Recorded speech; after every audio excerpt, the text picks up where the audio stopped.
Baret Biru Indonesia siap ditugaskan ke Gaza, amanah besar. Prabowo Subianto saksikan penyerahan aset tambang ilegal ke PT Timah Tbk. Puncak perayaan HUT TNI ke-80 berlangsung meriah.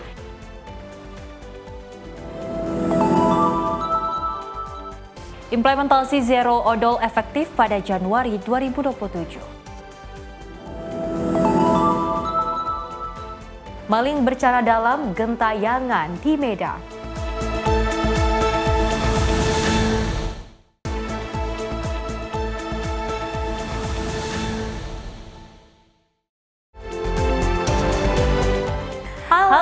Selamat pagi pemirsa Simpo TV. Selamat pagi Sally. Selamat pagi Festi. Apa kabar pagi Luar hari ini? biasa pagi hari Harus ini. baik karena kita berdua akan terus memberikan informasi yang terbaik untuk Anda terkait dengan perpolitikan, ekonomi dan juga berita hiburan lainnya. Dan tentunya pemirsa, kami akan menghadirkan informasi seputar peristiwa. Bersama saya Sally Sregar Dan saya Festi Ramadi, inilah Menyapa Indonesia Pagi selengkapnya.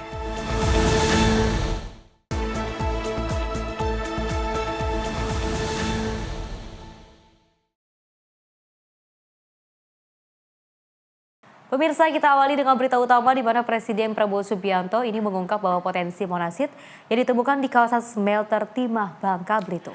Prabowo Subianto mengungkap satu smelter bisa menghasilkan 4.000 ton monasit yang per tonnya bernilai 200.000 US dollar. Adapun monasit merupakan logam tanah jarang ikutan yang bernilai tinggi seperti cerium, lanthanum, neodymium, ytterium, dan praseodymium. Prabowo mencontohkan smelter PT Tinindo Internusa, salah satu smelter yang ditinjaunya di Kecamatan Bukit Tintan, Kota Pangkal Pinang. Prabowo menyampaikan apresiasi kepada penegak hukum yang telah menyelamatkan aset negara dari praktik tambang ilegal. Ia menekankan penegakan hukum terus dijalankan tanpa pandang bulu. Monasit itu 1 ton itu bisa ratusan ribu dolar ya. $200.000. Monasit, padahal total ditemukan limbahnya puluhan ribu ton, mendekati 40.000 ton. Kita bisa bayangkan kerugian negara dari 6 perusahaan itu saja, kerugian negara total ya, potensi kuantit 300 T. Kerugian negara sudah berjalan 300 triliun ke depan, berarti ratusan triliun itu bisa kita selamatkan untuk rakyat kita. Jadi saya sampaikan penghargaan kepada Jaksa Agung, semua petugasnya, pada pejabat-pejabat semuanya. Ini suatu bukti bahwa pemerintah serius, kita bertekad untuk membasmi penyelundupan, membasmi illegal mining, membasmi semua yang melanggar hukum. Kita tegakkan dan kita tidak peduli siapa. Prabowo dalam acara menyaksikan penyerahan smelter perampasan kasus korupsi dari Kejaksaan Agung kepada Wamenku ke PT Timah selaku BUMN yang akan mengelola. Ada 6 smelter yang diserahkan kepada PT Timah. Dari Pangkal Pinang, Dio Malau, Simpo TV melaporkan.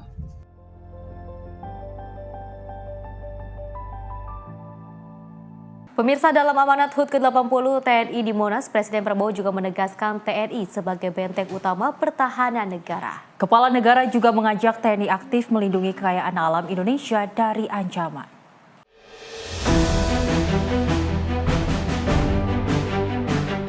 Dalam amanat peringatan HUT ke-80 TNI di Monas, Jakarta pada Minggu 5 Oktober, Presiden Republik Indonesia Prabowo Subianto menegaskan bahwa TNI adalah benteng utama pertahanan negara di tengah dinamika global yang semakin kompleks. Prabowo mengucapkan selamat dan penghargaan kepada seluruh jajaran TNI atas dedikasi mereka selama 8 dekade menjaga kedaulatan bangsa. Ia menegaskan bahwa TNI harus terus menjadi tulang punggung pertahanan nasional dan siap menghadapi berbagai ancaman.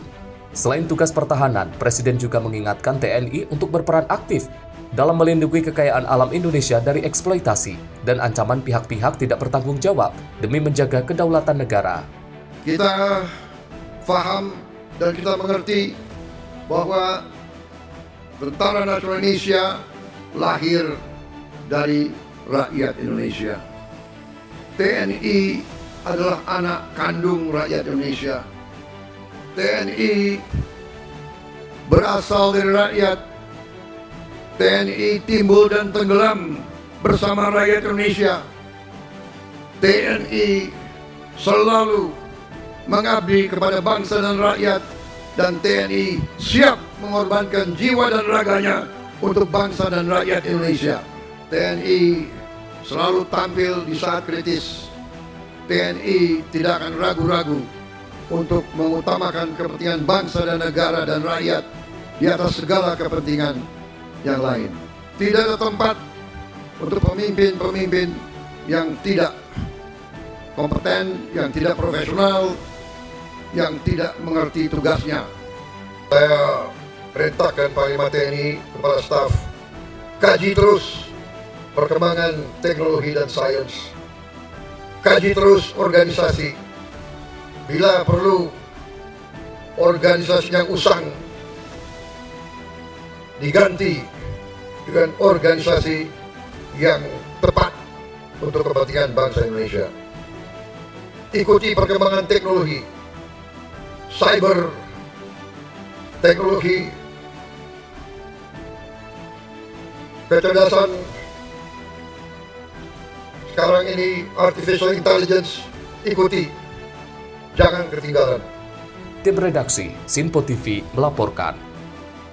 Dari Menko Bidang Infrastruktur dan juga Pembangunan Wilayah, Agus Harimurti Yudhoyono mengatakan bahwa kendaraan yang memiliki dimensi dan juga muatan lebih cenderung menyebabkan potensi kecelakaan paling besar. Dan AHY bahkan menyebut dari puluhan ribu kendaraan yang mengalami kecelakaan sepanjang tahun 2024, 10,5% diantaranya terjadi akibat angkutan barang yang bermuatan lebih.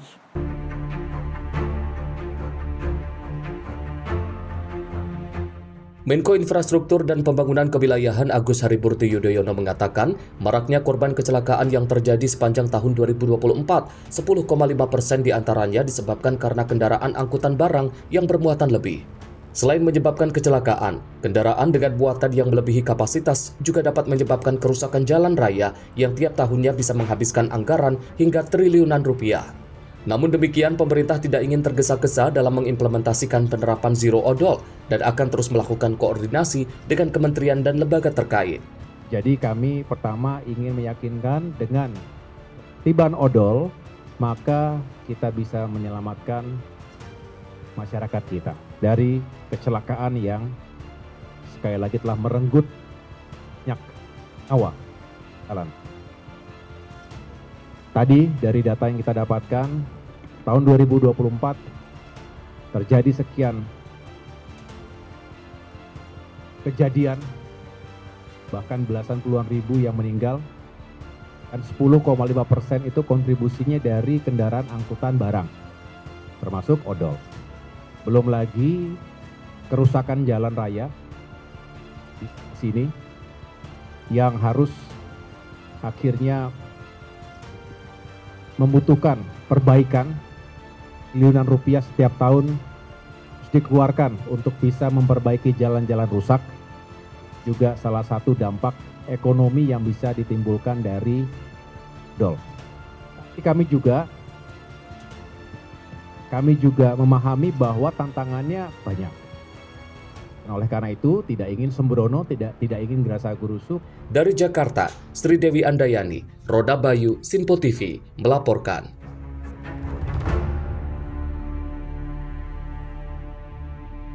Pemirsa, Menteri Infrastruktur Agus Harimurti Yudhoyono juga menekankan bahwa implementasi penanganan kendaraan lebih dimensi dan juga lebih muatan atau zero over dimension dan overload harus berlaku efektif pada 1 Januari 2027. Menurut AHY, isu kendaraan dengan dimensi dan muatan yang berlebih sudah menjadi perhatian nasional hingga mendapat atensi khusus dari Presiden Prabowo Subianto.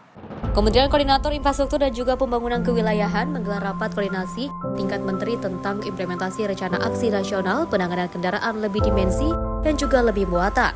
Menko Infrastruktur Agus Harimurti Yudhoyono mengatakan kebijakan implementasi zero odol tidak dapat lagi ditunda lantaran sudah menjadi perhatian nasional hingga atensi khusus dari Presiden Prabowo Subianto. Sejumlah kementerian terkait pun sepakat penerapan zero odol ini dapat berlaku efektif pada 1 Januari 2027 mendatang. Keras kita semua diharapkan tanggal 1 Januari tahun 2027 kebijakan zero odol ini sudah berlaku efektif. Rapat kali ini akan membahas berbagai upaya untuk menyatukan langkah kita atas kementerian, lembaga, semua stakeholders yang selama ini juga sudah sering mengikuti rapat koordinasi baik secara parsial maupun secara menyeluruh. Intinya adalah dalam rangka harmonisasi rencana Perpres penguatan logistik nasional, finalisasi rencana aksi nasional penanganan kendaraan odol, kita harus makin ketat dalam berkoordinasi. Jadi dalam tahap harmonisasi di Kementerian Hukum dan HAM, kita harapkan targetnya selesai Oktober 2025. Tak hanya itu, rapat koordinasi tingkat menteri ini juga bertujuan untuk menyatukan langkah pemerintah dalam mengharmonisasikan rencana peraturan presiden mengenai penguatan logistik nasional, finalisasi rencana aksi nasional, penanganan kendaraan odol, dan sebagai upaya memperketat koordinasi. Di Jakarta, Sri Dewi Adayani, Rona Bayu, Simpo TV, melaporkan. Pemirsa, dalam rangka memperkuat harmoni dalam keberagaman budaya, Menteri Kebudayaan Fadlizon juga memberikan apresiasi sekaligus dukungan terhadap ajang Grand Final Miss Tionghoa Indonesia 2025. Perhelatan tersebut menjadi bentuk upaya dalam menjaga tradisi serta budaya Tionghoa di era modern. Menteri Kebudayaan Fadlizon menghadiri Grand Final Miss Tionghoa Indonesia 2025 yang digelar di Hotel Arya Duta Menteng, Jakarta. Acara Miss Tionghoa Indonesia 2025 ini menjadi momen penting dalam upaya menjaga tradisi dan melestarikan kebudayaan Tionghoa di tengah arus modernisasi yang terus berkembang. Fadlizon menyampaikan apresiasi terhadap terselenggaranya ajang yang diikuti oleh perwakilan dari 20 provinsi di Indonesia tersebut. Menurutnya, kegiatan ini menunjukkan bahwa perbedaan budaya dapat menjadi sumber kekuatan dan kebanggaan nasional. Di sisi lain, ia menegaskan bahwa ajang Miss Tionghoa Indonesia memiliki semangat untuk menggerakkan kebudayaan yang sejalan dengan visi pemerintah dalam memajukan kebudayaan nasional. Maka dari itu, Fadlizon berharap agar para finalis yang terpilih bisa menjadi duta budaya yang memperkenalkan kekayaan tradisi Indonesia tidak hanya di dalam negeri, tetapi juga di panggung internasional. Senang sekali bisa hadir di dalam acara Grand Final dari Miss Tionghoa Indonesia yang diselenggarakan oleh penyelenggara nih Pak Roy dan kawan-kawan. Ini yang kedua kali dan diikuti dari 20 provinsi. Nah, ini menggambarkan meskipun baru event yang kedua terus berkembang, ya mudah-mudahan makin berkembang juga ke depan. Semangat dari Miss Tionghoa Indonesia ini adalah termasuk peran dari para perempuan Tionghoa Indonesia di dalam kebudayaan, menggerakkan kebudayaan, memajukan kebudayaan ini sejalan saya kira dengan visi memajukan kebudayaan nasional kita. Dan kita berharap mereka yang nanti terpilih tentu melalui sebuah seleksi dengan kriteria yang telah ditentukan bisa menjadi duta-duta budaya. Dan inilah yang kita harapkan, semakin banyak duta budaya kita terutama dari generasi muda, itu akan semakin bagus sehingga budaya kita semakin dikenal tidak hanya di Indonesia. Tim redaksi Simpo TV melaporkan. Dari Ketua DPR RI Puan Maharani juga menegaskan dukungan penuh DPR terhadap program makan bergizi gratis bagi anak-anak Indonesia. Namun pemirsa, Puan Maharani juga menekankan perlunya evaluasi menyeluruh agar pelaksanaan program ini berjalan lebih efektif dan tepat sasaran.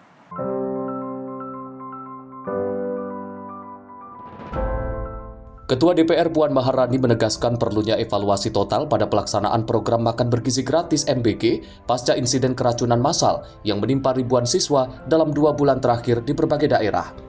Dirinya mendorong agar Perpres mengenai tata kelola MBG dapat segera dikeluarkan, sebagaimana yang telah disampaikan Komisi 9 DPR dalam rapat bersama Badan Gizi Nasional, Kementerian Kesehatan, dan BPOM.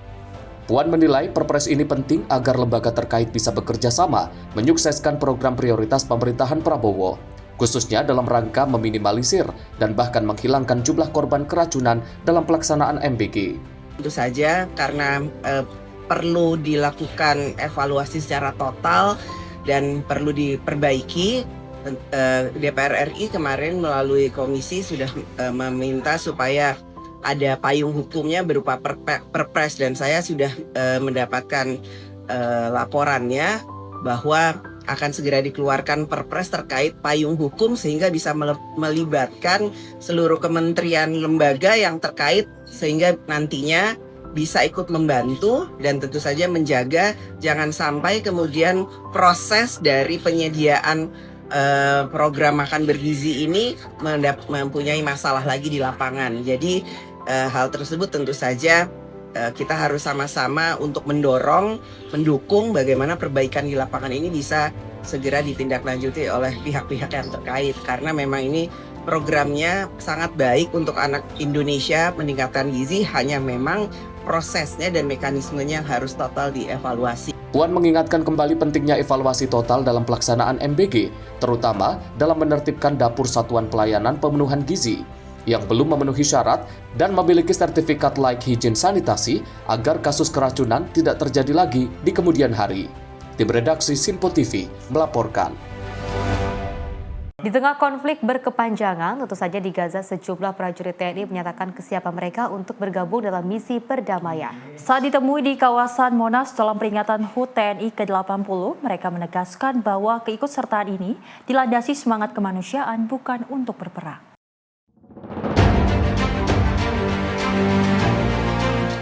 Saat ditemui di kawasan Monas dalam momen HUT TNI ke-80 pada Minggu 5 Oktober, sejumlah prajurit TNI menyampaikan kesiapan mereka untuk bergabung dalam misi perdamaian di Gaza di bawah naungan Perserikatan Bangsa-Bangsa.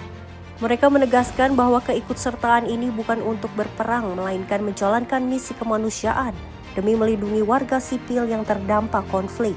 Letda Laut Kesehatan Lia Aliyah, perwira wanita berusia 25 tahun, mengungkapkan rasa hormatnya jika diberi kesempatan menjadi bagian dari pasukan perdamaian. Baginya penugasan ke Gaza bukan sekedar tugas luar negeri, tetapi juga ujian kemanusiaan dan moral.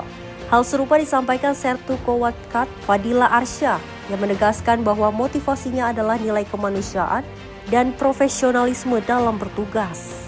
Ya, pikiran pertama saya yaitu tentunya saya akan merasa sangat bangga dan suatu kehormatan bagi saya karena hal ini tidak semua orang mendapatkan kesempatan yang sama seperti saya. Kemudian ini juga suatu amanah yang besar untuk saya sehingga saya harus mempersiapkan diri mulai dari siap dari mental, fisik dan sebagainya. Karena kami juga di sini untuk melindungi masyarakat sipil, menciptakan keamanan dan juga rasa damai untuk masyarakat. Ya, menurut saya tantangan paling besar bagi kita pasukan perdamaian Indonesia yaitu adalah membangun rasa kepercayaan dari masyarakat lokal sehingga tanpa adanya rasa kepercayaan itu maka kita sebagai pasukan perdamaian Indonesia tidak akan berjalan secara efektif. Nilai yang kami ambil dalam penugasan ini adalah tanggung jawab, kemanusiaan dan profesionalisme sebagai prajurit yang ditugaskan dalam perdamaian negara. Prajurit bukan hanya sekedar mengabdi pada negara tetapi kepada manusia, yang terutama negara yang memiliki konflik seperti Gaza yang membutuhkan keamanan dan kepedulian merangkul masyarakat dari kami sebagai prajurit. Sementara itu, Kopral 2 Haripuro menegaskan kesiapannya. Jika sewaktu-waktu ditugaskan ke Gaza, ia menekankan bahwa misi tersebut tidak bersifat ofensif, melainkan sebagai upaya perlindungan terhadap masyarakat sipil. Secara mental dan emosional kami tanamkan sejak diri bahwasanya tugas ke depan itu bukan operasi militer, melainkan tugas kemanusiaan. Bukan mengalahkan musuh sebagai prioritas kami, tetapi melindungi warga sipil sebagai prioritas kami. Dan itu tentunya membutuhkan kesabaran dan juga kekuatan menahan diri. Sebelumnya, Presiden Republik Indonesia Prabowo Subianto dalam sidang umum PBB juga telah menyatakan kesiapan Indonesia mengirim hingga 20 personel dalam misi perdamaian jika mendapat persetujuan dari Dewan Keamanan dan Majelis Umum PBB. We believe in the United Nations. We will continue to serve where peace needs guardians, not with just words, but with boots on the ground. If and when the United Nations Security Council and this great assembly decide Indonesia is prepared to deploy 20,000 or even more of our sons and daughters to help secure peace in Gaza or elsewhere, in Ukraine, in Sudan, in Libya, everywhere when peace needs to be enforced, peace needs to be guarded, we are ready. Tim redaksi Simpo TV melaporkan. Pemirsa, informasi lainnya akan terus kami hadirkan usai jeda berikut ini.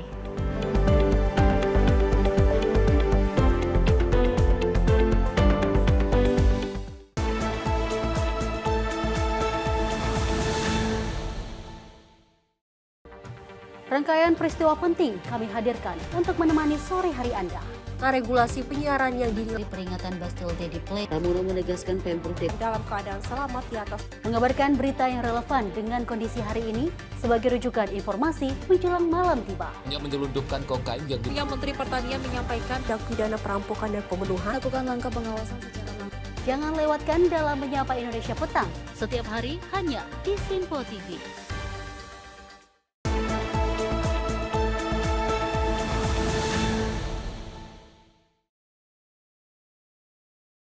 Terima kasih pemirsa Anda masih menyaksikan Menyapa Indonesia Pagi. Informasi kita lanjutkan, di mana Presiden Prabowo Subianto melakukan kunjungan kerja ke Kepulauan Bangka Belitung untuk menyaksikan penyerahan aset hasil rampasan tambang ilegal kepada PT Timah Tbk. Tentunya penyerahan ini menjadi bagian dari upaya pemerintah dalam memberantas praktik tambang ilegal dan menjaga aset negara.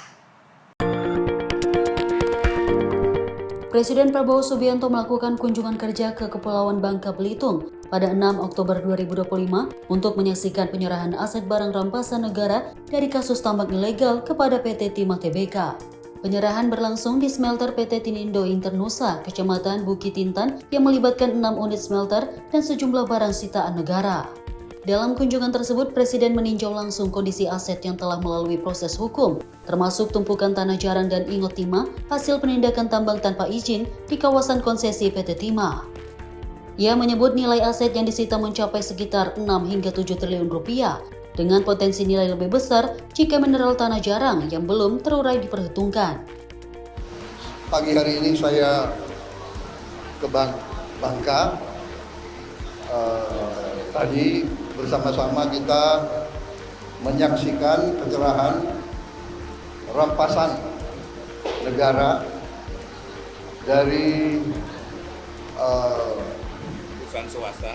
perusahaan swasta yang melaksanakan pelanggaran hukum, ya, illegal mining, tambang tanpa izin di kawasan PT Timah. Dan yang terlibat sudah dihukum dan pihak berwajib, kejaksaan juga sudah menyita 6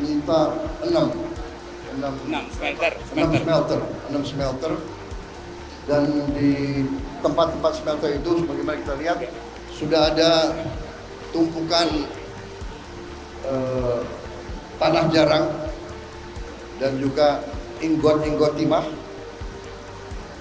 Nilainya dari 6 smelter dan barang-barang yang disita mendekati 6 sampai 7 triliun.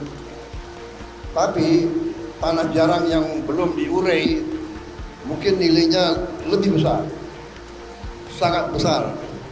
Tanah jarang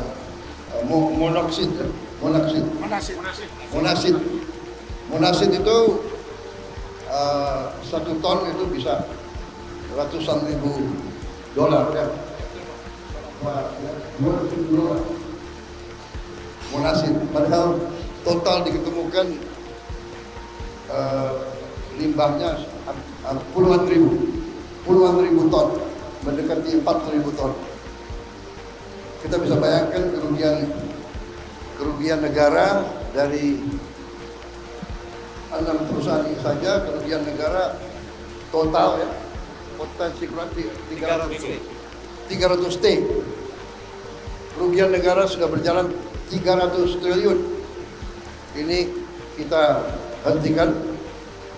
Saya ucapkan terima kasih kepada aparat ya, Panglima TNI, Angkatan Laut, Bakamla, Bea Cukai, semua pihak yang telah bergerak dengan cepat sehingga bisa diselamatkan aset-aset ini, dan ke depan berarti ratusan triliun itu bisa kita selamatkan untuk rakyat kita. Prabowo juga menyampaikan apresiasi kepada aparat penegak hukum dan instansi terkait, seperti Kejaksaan Agung, TNI, Bakamla, Bea Cukai, dan Satgas Penertiban Kawasan Hutan atas kerja cepat dalam menyelamatkan aset negara. Ia menegaskan bahwa langkah ini menunjukkan keseriusan pemerintah dalam menegakkan hukum dan memberantas tambang ilegal. Dalam kunjungannya, Presiden didampingi oleh Menteri SDM Balila Hadalia, Menteri Investasi dan Hilirisasi Rosan Ruslani, Menteri Pertahanan Syafri Samsudin, serta Menteri Dalam Negeri Tito Karnavian. Tim redaksi Sinpo TV melaporkan. Pemirsa, Presiden Prabowo Subianto juga memerintahkan semua pondok pesantren didata usai peristiwa ambruknya bangunan Ponpes Al-Kozini di Kabupaten Sidoarjo, Jawa Timur. Menteri Sekretaris Negara Prasetyo Hadi mengungkap Presiden Prabowo Subianto terus memonitor proses evakuasi runtuhnya musola di Pondok Pesantren Al-Kozini, Sidoarjo. Ditemui usai menghadiri HUT ke-80 TNI di kawasan Monas, Jakarta pada Minggu siang, Mensesnek menyebut pemerintah akan mengevaluasi seluruh pondok pesantren untuk didata terkait keamanan bangunan dan infrastruktur pondok masing-masing. Sudah memonitor terus. Kemudian memerintahkan kepada para menteri terkait dan gubernur terus memberikan perhatian. Evaluasi ke depan. Semua kita harapkan segera didata dan dipastikan keamanan dari sisi bangunan-bangunan infrastruktur pondok masing-masing. Diketahui bangunan Pondok Pesantren Al-Kozini di Sidoarjo, Jawa Timur ambruk usai diketahui struktur bangunan tak kuat saat pembangunan. Akibat peristiwa ini, 37 orang meninggal dunia. Hingga kini petugas Basarnas dan BNPB masih berusaha melakukan evakuasi sejumlah korban yang tertimbun puing bangunan. Dari Jakarta, Dio Malau, Sinpo TV melaporkan. Sementara itu, pemirsa, dari Ketua Komisi 8 DPR RI Marwan Dasopang ini menyampaikan duka mendalam atas tragedi robohnya musola pesantren Al-Kozini di Sidoarjo yang menelan 54 korban jiwa. Marwan juga sempat menyebutkan bahwa peristiwa ini sebagai musibah yang dipicu kelalaian struktural dan juga mendorong pemerintah untuk memberikan subsidi izin mendirikan bangunan untuk pesantren di seluruh Indonesia. Sebanyak 54 orang santri meninggal dunia akibat robohnya bangunan Pondok Pesantren Al-Kozini di Sidoarjo, Jawa Timur. Menanggapi insiden tersebut, Ketua Komisi 8 DPR RI Marwan Dasopang menyebut ada kelalaian dari struktur bangunan yang tidak memadai. Marwan juga mengatakan banyak pesantren membangun sendiri tanpa panduan struktural dan tanpa izin mendirikan bangunan atau IMB. Bahkan Kementerian PU menyebut hanya 50 pesantren di Indonesia yang memiliki izin pembangunan resmi dari total lebih dari 42.000 pesantren yang tercatat di Kementerian Agama. Pengawasan lebih ketat dan standar konstruksi khusus untuk bangunan pendidikan keagamaan juga harus dilakukan. Untuk itu Komisi 8 akan mendorong pemerintah menyederhanakan proses izin dan memberikan subsidi IMB bagi pesantren. Sidoarjo akhirnya 54 anak-anak kita meninggal dunia. Dari Komisi 8 menanggapi kelalaian ini seperti apa, Bang? Dan kalau bukan lain, apa tanggapan Komisi 8? Pertama, kita tentu mengucapkan terima kasih luar biasa dari Presiden yang memerintahkan kabinetnya untuk segera mengurusi tentang infrastruktur, terutama bangunan-bangunan di pesantren. Kalau kita bertanya apakah ini ada kesalahan, kelalaian, tentu ya. Dapat dipastikan ya struktur bangunannya kurang memadai. Tetapi ini tidak saja kelalaian ini ada di pihak pesantren yang punya otoritas mengatakan ya atau tidak bangunan itu kan memang ada petugasnya. Sehingga dibutuhkan ada IMB Nah, ternyata kita juga membiarkan pesantren membangun sendiri tanpa diawasi, tanpa diberikan panduan untuk membangun pesantren. Nah, karena itu ya kita menyebutkan ini musibah yang menjadi pelajaran buat kita semua, dan Presiden juga sudah menyampaikan untuk segera dilakukan pendekatan terhadap pesantren untuk pesantren-pesantren lain supaya tidak mengalami hal yang sama. Kami di Komisi 8 selain prihatin dan mengucapkan duka, tentu sejalan dengan itu supaya pesantren-pesantren lain ini segera dilakukan pembenahan. Kalau dalam penilaian dan kajian dari teknik sipil tidak memadai, segera dibenahi. Yang kedua, kami tentu berharap bahwa pemerintah juga mengawasi, memberikan dukungan terhadap pesantren. Apakah kami tadi sudah berbincang dengan Sekjen Kementerian Agama, kemungkinan kita akan membuat semacam beban pemerintah untuk memberikan subsidi IMB terhadap pesantren. Dari Jakarta, Fahrizal Davareskiano, Sinpo TV melaporkan. Pemirsa, dari Menteri Koordinator Bidang Infrastruktur dan juga Pembangunan Kewilayahan Agus Harimurti Yudhoyono mendorong agar peristiwa ambruknya bangunan Pondok Pesantren Al-Qazi di Sidoarjo tidak terulang lagi. Dan ia menekankan pentingnya penerapan standar operating prosedur atau SOP dalam setiap proses pembangunan untuk memastikan kekuatan dan keamanan bangunan. Menteri Koordinator Bidang Infrastruktur dan Pembangunan Kewilayahan Agus Harimurti Yudhoyono turut menyampaikan keprihatinan mendalam atas insiden ambruknya Ponpes Al-Qazi di Sidoarjo yang mengakibatkan korban jiwa. Menko AHY mengungkapkan dirinya telah berkomunikasi dengan Menteri Pekerjaan Umum Dodi Hanggodo dan Wakil Gubernur Jawa Timur Emil Dardak untuk memastikan penanganan korban dan evaluasi struktur bangunan.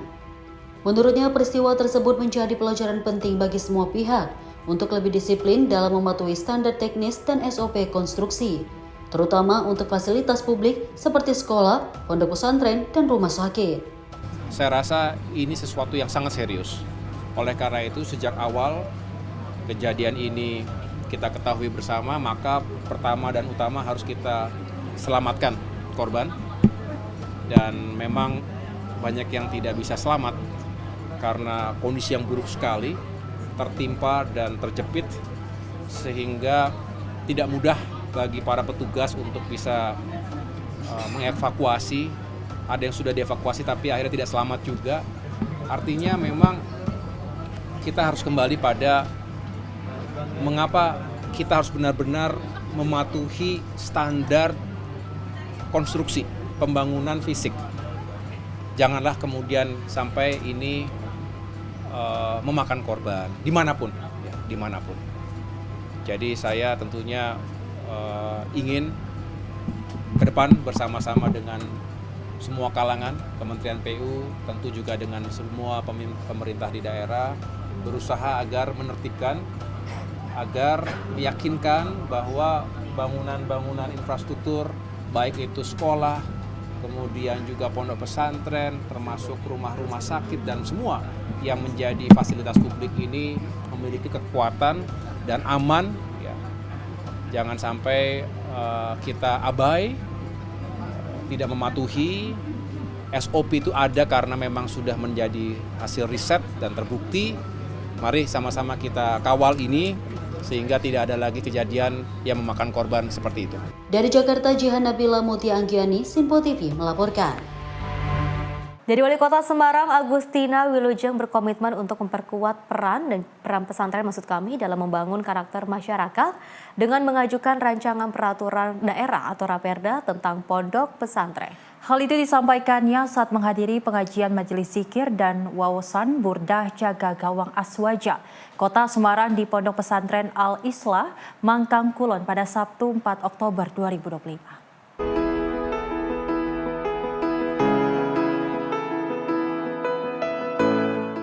Menurut Agustina, keberadaan pesantren memiliki kontribusi besar dalam membentuk manusia Indonesia seutuhnya sehingga perlu dukungan kebijakan daerah agar pembinaan dan juga pengembangannya lebih optimal. Agustina menilai pesantren selama ini berperan sebagai kawah candra di muka, tempat pembentukan karakter, kedisiplinan, dan juga intelektualitas santri. Banyak tokoh nasional yang lahir dari pesantren yang menurutnya menunjukkan betapa strategisnya peran lembaga pendidikan tradisional ini dalam pembangunan bangsa. Wali Kota Semarang menjelaskan pengajuan Raperda akan dilakukan melalui mekanisme resmi di DPRD Kota Semarang dan melibatkan proses uji publik selama 6 bulan. Dalam tahap itu, masyarakat, ulama, dan juga pengasuh pondok pesantren akan diminta memberikan masukan terhadap pasal-pasal yang dibahas. Kehadiran Agustina disambut hangat oleh para kiai, santri, serta jamaah jaga gawang Aswaja. Selain juga bersilaturahmi, Agustina turut mengapresiasi kiprah jaga gawang Aswaja yang selama 1 dekade aktif menjaga nilai-nilai moderasi dan juga persatuan umat di Kota Semarang. Mudah-mudahan tahun ini adalah menjadi tahun yang baik untuk jaga gawang Aswaja, amin. Dan untuk saya juga ya Bu, minta doanya. Kita saling mendoakan, juga berdoa untuk seluruh warga Kota Semarang. Mungkin dalam waktu dekat, kecil, besar, sendiri maupun secara berkelompok, kami akan minta supaya seluruh warga Kota Semarang memiliki harapan yang disebutkan di dalam doanya, dalam sembahyangnya, untuk Semarang ini menjadi damai. Wali Kota Semarang Agustina Wilujeng berharap semangat kebersamaan seperti di jaga gawang Aswaja ini bisa terus tumbuh di masyarakat. Pemerintah dan juga pesantren harus berjalan beriringan dalam membangun karakter bangsa. Tim redaksi Simpo TV melaporkan. Pemirsa, Kementerian Hukum menyempurnakan sistem pelaporan transaksi keuangan berbasis digital guna menekan angka kejahatan finansial di tanah air. Hal ini juga diperkuat dengan penandatanganan kerjasama bersama sejumlah pihak. Salah satunya ialah Komisi Pemberantasan Korupsi.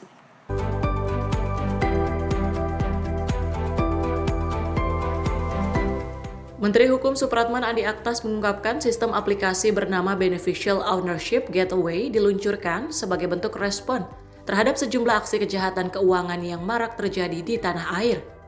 Peluncuran ini dihadiri oleh sejumlah pihak seperti Komisi Pemberantasan Korupsi, Kementerian Dalam Negeri, Kementerian Pertanian hingga Kementerian Agraria Tata Ruang Badan Pertanahan Nasional. Supratman menyampaikan penerapan transformasi sistem ini sejalan dengan cita-cita Indonesia yang hendak menjadi bagian dari The Organization for Economic Cooperation and Development atau OECD ke depannya. Diketahui sistem yang terjadi saat ini dinilai rentan terhadap praktik kejahatan keuangan seperti menghindari pajak, menyembunyikan hasil korupsi, hingga pendanaan terorisme. Adapun peluncuran sistem ini juga mampu sebagai pintu baru penerimaan aliran dana negara, khususnya di sektor perpajakan. Ini tujuannya di samping untuk menciptakan transparansi dan meningkatkan grade kita di dunia internasional dalam rangka menciptakan ekosistem bisnis yang lebih terbuka, inklusif. Juga bagi kita ini akan sangat bermanfaat karena pasti akan meningkatkan penerimaan negara, terutama dari sisi penghasilan pajak ya, terutama pajak penghasilan pasti akan naik. Tapi juga akan menimbulkan sebuah kompetisi dan juga informasi terkait dengan pengadaan barang dan jasa juga akan semakin baik. Jadi LKPP nanti akan terbantu dengan sistem ini. Sebagai pelaksana teknis, Direktur Jenderal Administrasi Hukum Umum Kementerian Hukum Widodo menerangkan, langkah ini telah digodok oleh Menteri Kehakiman pada zamannya Yusril Iza Mahendra dengan penyempurnaan lebih rinci oleh Kementerian Hukum di era Supratman Andi Aktas saat ini. Nah, dari waktu ke waktu sistem ini terus disempurnakan sampai sekarang generasinya Pak Menteri Hukum, Pak Dr. Supratman Andi Aktas, beliau memberikan satu penyempurnaan dengan memperkenalkan nanti Super App. Bukan hanya Dirjen AHU yang akan bertransformasi dalam SHBH-nya, tapi Dirjen KI dan yang lain-lain semuanya. Nah, itu disempurnakan sehingga itu memudahkan kita layanan semakin baik dari waktu ke waktu. Bahkan di teknologi transformasi yang akan kita terapkan nanti ini di akhir tahun ini, kita sudah memperkenalkan adanya artificial intelligence dalam mengelola sebuah data-data yang ada. Dari Jakarta, Max Ahmad Amin, Sinpo TV melaporkan.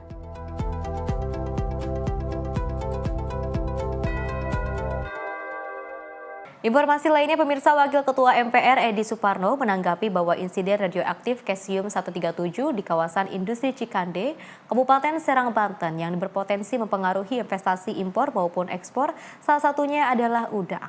Edi mengatakan atas insiden tersebut pemerintah dapat melakukan pemeriksaan secara komprehensif agar tidak menyurutkan minat dari investor. Kawasan industri Cikande, Kabupaten Serang, Banten kini telah ditetapkan sebagai kawasan yang terpapar radioaktif Cesium-137. Bahkan makanan yang kerap dikonsumsi masyarakat seperti udang diduga terkontaminasi dari paparan radioaktif Cesium-137. Hal ini dinilai mampu mempengaruhi impor ataupun ekspor udang ke luar negeri. Menanggapi hal tersebut, Wakil Ketua MPR Edi Suparno mengatakan perlunya pemeriksaan dan pengawasan secara komprehensif. Tindakan itu dilakukan agar tidak menyurutkan para investor, khususnya impor dan ekspor udang. Tentu kami prihatin dengan kondisi tersebut, ya, sehingga kami berharap bahwa penanganan terhadap mereka-mereka yang betul-betul terpapar radiasi, sehingga sekarang dirawat di rumah sakit bisa segera mendapatkan penanganan yang menyeluruh untuk memahami kondisinya, karena radiasi itu bukan hal yang ringan, mempengaruhi genetika kita, mempengaruhi kesehatan kita secara keseluruhan. Jadi harapan kami agar mereka-mereka yang saat ini dirawat itu bisa mendapatkan perawatan yang terbaik. Kedua, tentu kita bicara masalah pencegahan pintu-pintu masuk dari berbagai kebutuhan impor kita tentu harus dijaga, karena kita lihat bahwa kemungkinan besar adanya paparan radioaktif itu disebabkan oleh impor barang-barang yang memang mengandung muatan radioaktif.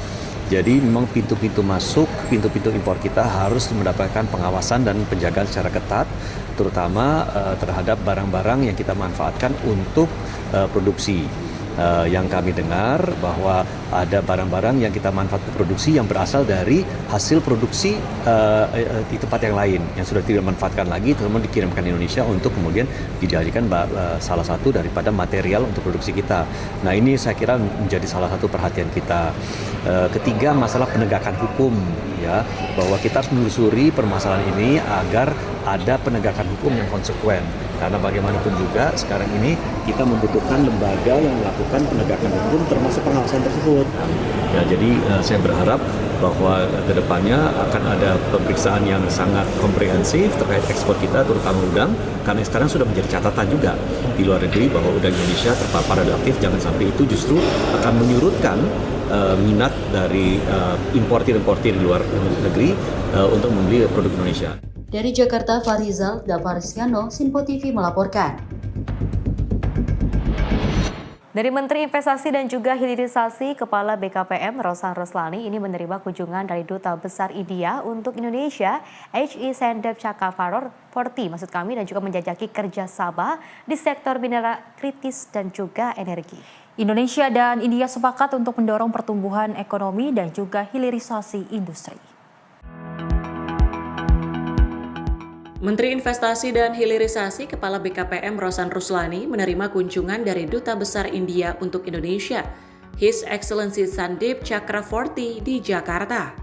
Dalam pertemuan ini, keduanya membahas berbagai isu terkait perusahaan India yang telah berinvestasi di Indonesia, sekaligus menjajaki peluang kerjasama baru di sektor-sektor strategis, mulai dari mineral kritis dan energi hingga produk susu dan sektor potensial lainnya.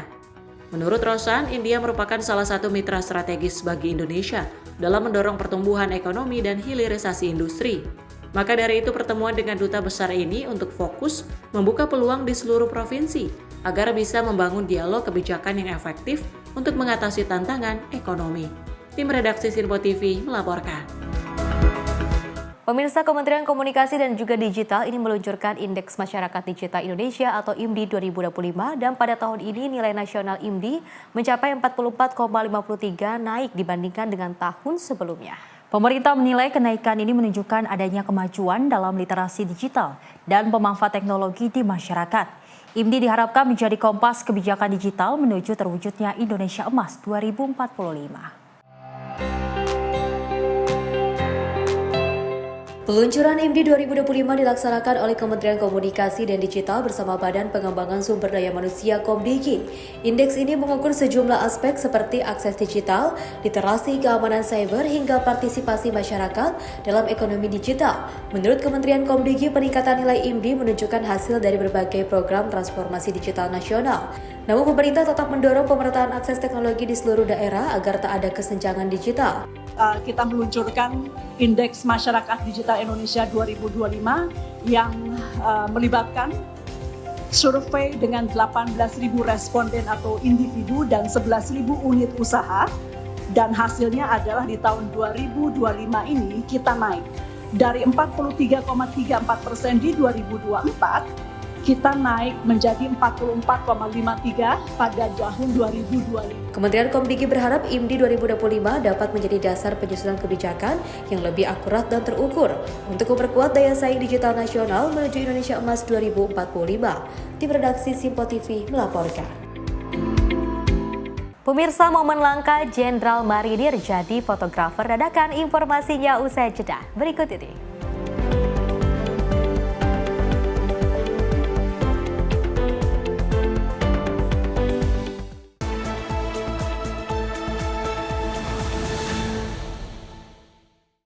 Apa saja peristiwa terhangatnya akan menemani Anda di waktu istirahat siang? Penting dengan Perdana Menteri Malaysia Anwar Ibrahim. Polisi menyita barang bukti satu dan beroperasi di Terminal 1B. Ia menyebut GBN bukan sekedar pameran. Beragam isu dan kejadian yang sedang menjadi sorotan kami sajikan secara aktual dan terpilih. Dan Wakil Ketua DPR RI Dasko ke masyarakat. Sebelumnya semua portal secara serentak. Jangan lewatkan Menyapa Indonesia Siang setiap Senin hingga Jumat hanya di Simpo TV.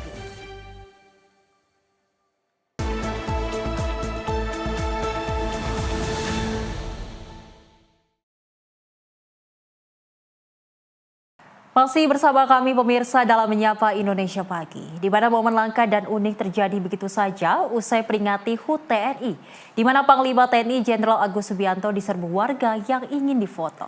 Menariknya tidak hanya meminta foto pada Jenderal, tapi juga Jenderal Agus Subianto mendadak diminta untuk jadi fotografer dadakan oleh warga.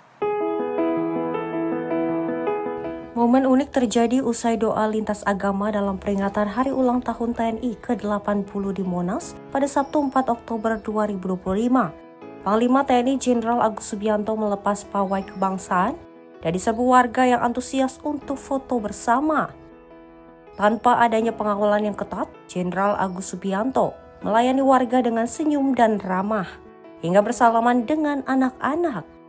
Bahkan Kapuspen TNI Freddy Adriansyah sempat diminta tolong warga untuk memotret bersama Jenderal Agus Subianto.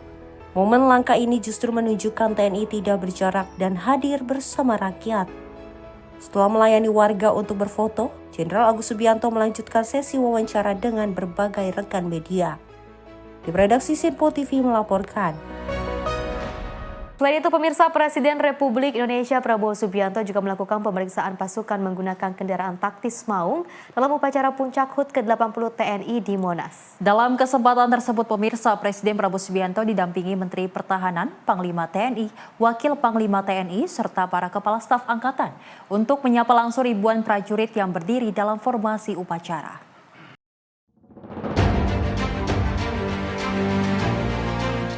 Presiden Republik Indonesia Prabowo Subianto bertindak sebagai inspektur upacara dalam peringatan Hari Ulang Tahun ke-80 Tentara Nasional Indonesia di Monas, Jakarta.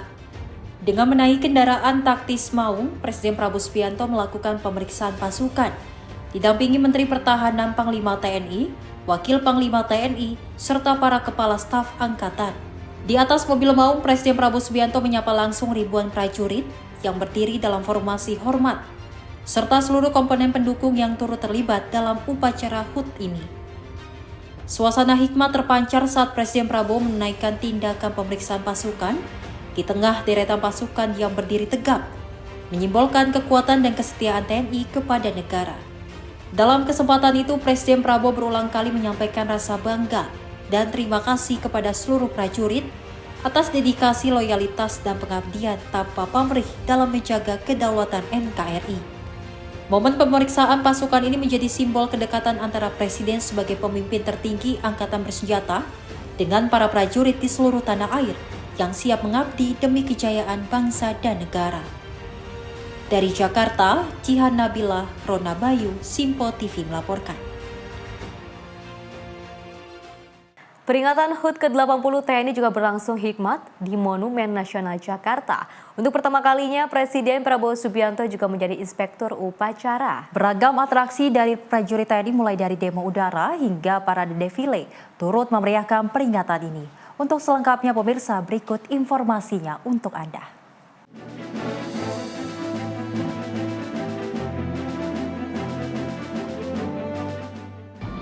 Ya baik pemirsa Simpo TV, baru saja kita menyaksikan secara bersama-sama bagaimana prosesi upacara peringatan HUT TNI yang ke-80 yang tentunya digelar di kawasan Monas di Jakarta, yang dimulai tadi pada pukul 7.30 waktu Indonesia Barat. Ini berjalan secara hikmat, di mana tadi kita ketahui bahwa Presiden Prabowo Subianto ini juga turut hadir langsung menyaksikan upacara tersebut, dan kemudian juga Presiden Prabowo ini juga menjadi inspektur upacara HUT TNI ke-80 yang tentunya ini didampingi oleh Wakil Presiden Gibran Rakabuming Raka, kemudian juga Menteri Pertahanan, kemudian Panglima TNI, Wakil Panglima TNI, dan juga Kepala Staf dari 3 Matra. Kemudian untuk tamu undangan tadi kita bisa lihat secara bersama-sama ini terdapat sejumlah Wakil Presiden yang juga turut hadir. Ini diantaranya ada Yusuf Kala, kemudian juga ada Wakil Presiden Tri Sutrisno, kemudian juga ada Wakil Presiden Budiono, dan juga tadi kita juga melihat bahwa ada Wakil Presiden Maruf Amin yang tentunya didampingi dengan sang istri, dan juga selain Wakil Presiden yang juga turut hadir, ini juga ada Ketua DPR RI Puan Maharani, kemudian Ketua MPR RI Ahmad Muzani, dan juga menteri-menteri dari Kabinet Merah Putih juga tampak hadir menyaksikan secara langsung HUT TNI ke-80 ini. Dan memang tahun ini perayaan HUT TNI ke-80 bisa dikatakan ini sangat spesial begitu, karena kan memang Presiden Prabowo Subianto untuk pertama kalinya ini memimpin secara langsung upacara Hari Ulang Tahun Tentara Nasional ke-80. Dan memang kehadiran dari Presiden Prabowo Subianto ini tentunya menjadi momen bersejarah sekaligus meneguhkan komitmen pemerintah dalam memperkuat pertahanan nasional. Dan pemirsa tadi juga bisa saksikan bersama bahwa terdapat atraksi ataupun kemegahan dari parade defile dan juga atraksi demo udara dari TNI Angkatan Udara. Kemudian memang dari kita lihat juga bahwa tadi kita melihat ada pahlawan, keluarga dari pahlawan nasional dan juga keluarga dari pahlawan revolusi, termasuk cucu dari Jenderal Besar Sudirman yang juga tampak hadir. Ini juga disampaikan sebelumnya oleh Kapuspen TNI Maijen TNI Freddy Ardiansyah. Ini mengatakan bahwa TNI mengundang seluruh keluarga para pahlawan dan juga para pahlawan revolusi dan juga cucu besar dari Jenderal Sudirman. Ini sebagai membuktikan sebagai TNI tidak pernah melupakan jasa-jasa dari para pahlawan yang telah berjuang mempertahankan kemerdekaan bangsa. Dan dapat saya sampaikan juga pemirsa, untuk upacara HUT TNI ke-80 ini melibatkan kurang lebih 133.000 personel prajurit TNI dan juga 1.047 alutsista yang turut dipamerkan dalam upacara hari ini. Dan memang untuk alutsista sendiri ini bisa dikatakan ini tadi kita bisa melihat bahwa ada kendaraan tempur milik 3 Matra, kemudian juga ada kapal perang yang juga memang ditampilkan oleh Videotron, dan juga tadi kita melihat ada meriam, kemudian juga ada kapal ataupun pesawat tempur hingga jet tempur yang memang menghiasi langit ibu kota Jakarta. Dan memang tadi salah satu momen yang paling memukau ini memang terjadi saat demo udara dari Angkatan Udara. Ini menampilkan formasi spektakuler, yakni menampilkan formasi angka 80 yang ini artinya menandai usia dari 8 dekade TNI yang terus prima, profesional, dan dicintai oleh rakyat. Untuk tema kali ini memang TNI mengusung TNI Prima, TNI Rakyat untuk Indonesia. Perayaan kali ini menjadi penegasan ataupun momentum bahwa TNI akan terus hadir di tengah rakyat dan menjaga kedaulatan serta memberikan rasa aman dan juga bangga bagi seluruh rakyat Indonesia. Dan tadi kita juga bisa melihat bahwa sejak pagi tadi antusiasme dari para masyarakat yang sudah memadati kawasan Monumen Nasional hingga saat ini memang terus berdatangan begitu. Ini dikarenakan ingin melihat secara langsung parade defile dan juga ingin bersama-sama merayakan peringatan dari puncak HUT TNI ke-80 di kawasan Monas, Jakarta. Dan tentunya untuk perayaan puncak HUT TNI ke-80 tahun ini bukan hanya menjadi ajang kebanggaan, tetapi juga menjadi momentum untuk memperkuat semangat sinergi antara TNI dan juga rakyat menuju Indonesia yang lebih maju dan berdaulat. Dan dari Jakarta, Jihan Nabila dan juga juru kamera Rona Bayu, Sinpo TV melaporkan.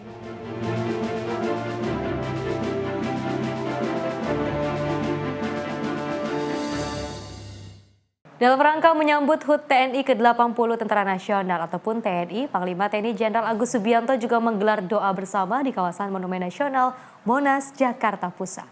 Dan doa bersama dihadiri para prajurit TNI dan berbagai lintas agama.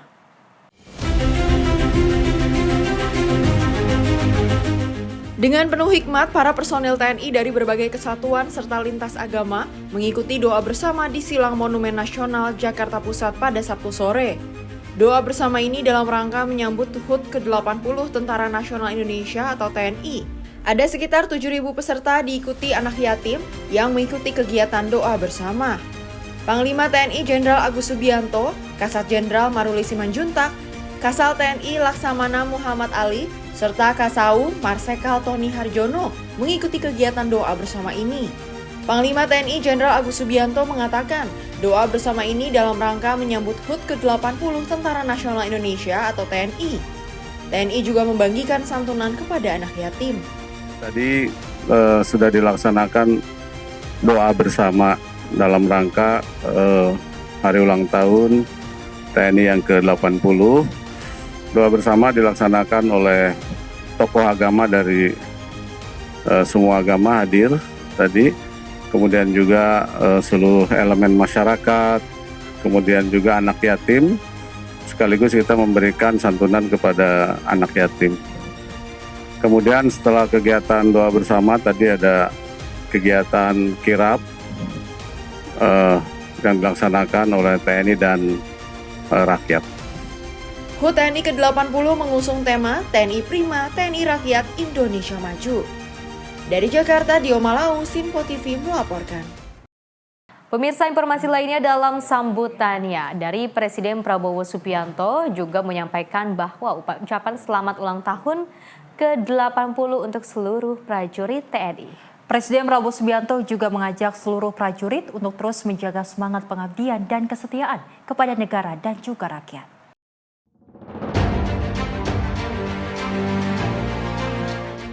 Dalam upacara HUT TNI ke-80 yang berlangsung hikmat di Monumen Nasional, Presiden Prabowo Subianto menyampaikan sambutan perdananya sebagai inspektur upacara.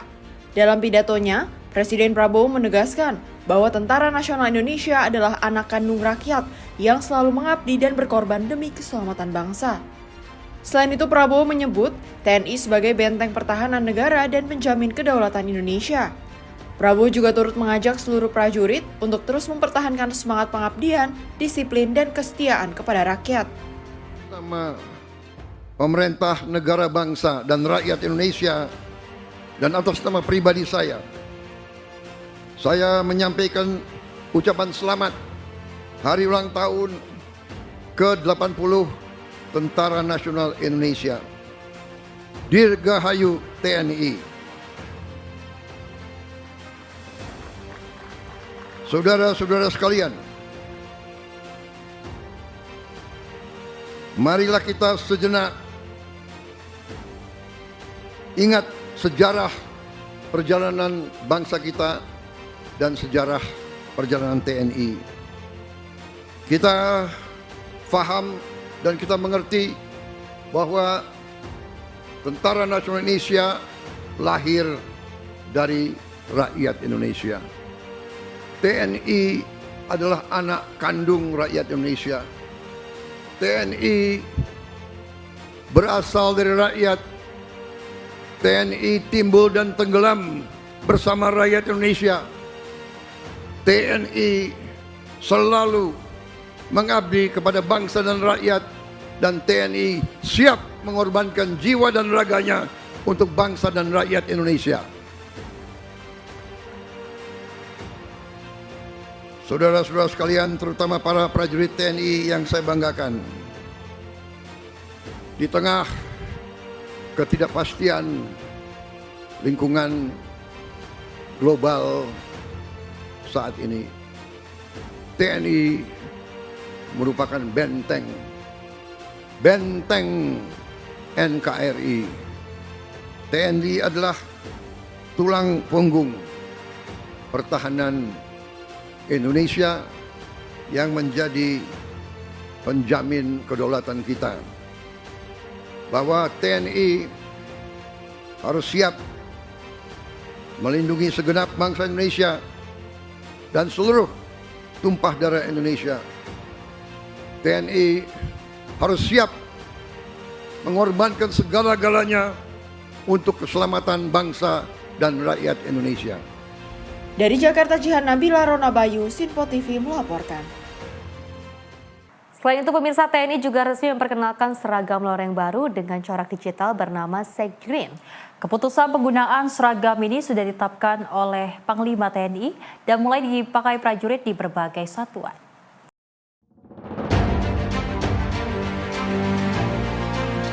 Seragam baru TNI dengan warna sage green dan corak digital mulai dipakai prajurit saat gladi bersih menjelang puncak perayaan HUT TNI sebagai pengganti PDL lama yang digunakan sebelumnya. Penggunaan seragam ini sudah mulai diterapkan secara bertahap di berbagai satuan.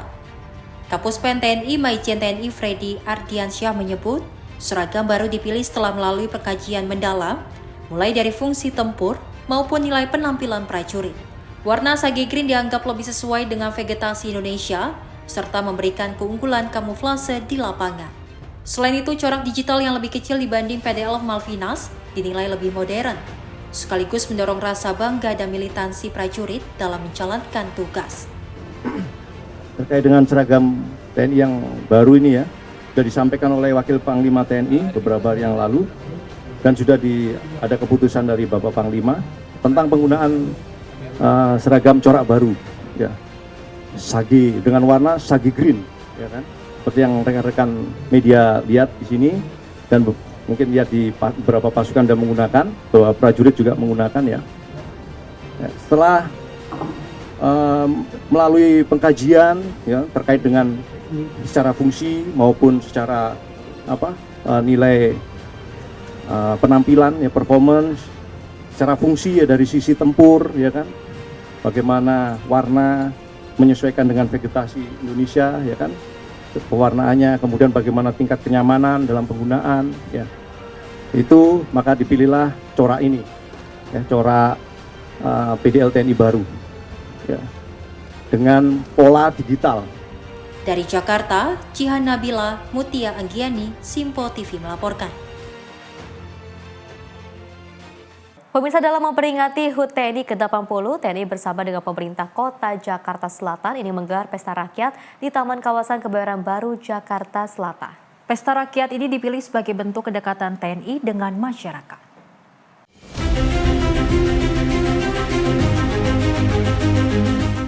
Ratusan warga di berbagai penjuru wilayah Jakarta berantusias sambut peringatan HUT TNI dengan penuh sukacita di salah satu taman kawasan Kebayoran Baru, Jakarta Selatan. Pesta rakyat ini dipilih sebagai bentuk kedekatan TNI dengan masyarakat. Berbagai kegiatan hiburan, pertunjukan, serta kebersamaan warga dengan prajurit TNI menjadikan suasana semakin meriah. Tidak hanya sekedar hiburan dan makan gratis, masyarakat juga bisa ikut untuk menanti hadiah door prize dan menguji keberuntungan hadiah utama 2 sepeda motor. Masyarakat berharap HUT TNI ke-80 tahun ini, TNI semakin profesional, mampu menjaga kedaulatan negara, dan tetap dekat dengan masyarakat. TNI semakin profesional. TNI sebagai penjaga kedaulatan negara, dia bisa lebih dekat dengan masyarakat, dan TNI punya peran untuk menjadikan Indonesia lebih maju. Ini masyarakat bisa antusias begini karena atau karena banyak hadiahnya gitu. Saya kira kedua-duanya ya. Jadi masyarakat memang tahu malam ini ada syukuran untuk TNI, dan juga ya itu sebagai penarik buat mereka agar tetap bergembira, mereka bisa ikut adanya door prize.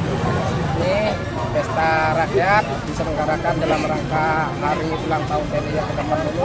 Kita berkolaborasi dengan TNI, dengan Polri, dengan pemerintah kota itu disediakan untuk mengarahkan masyarakat pada datang ke sini untuk menyaksikan acara syukuran ini.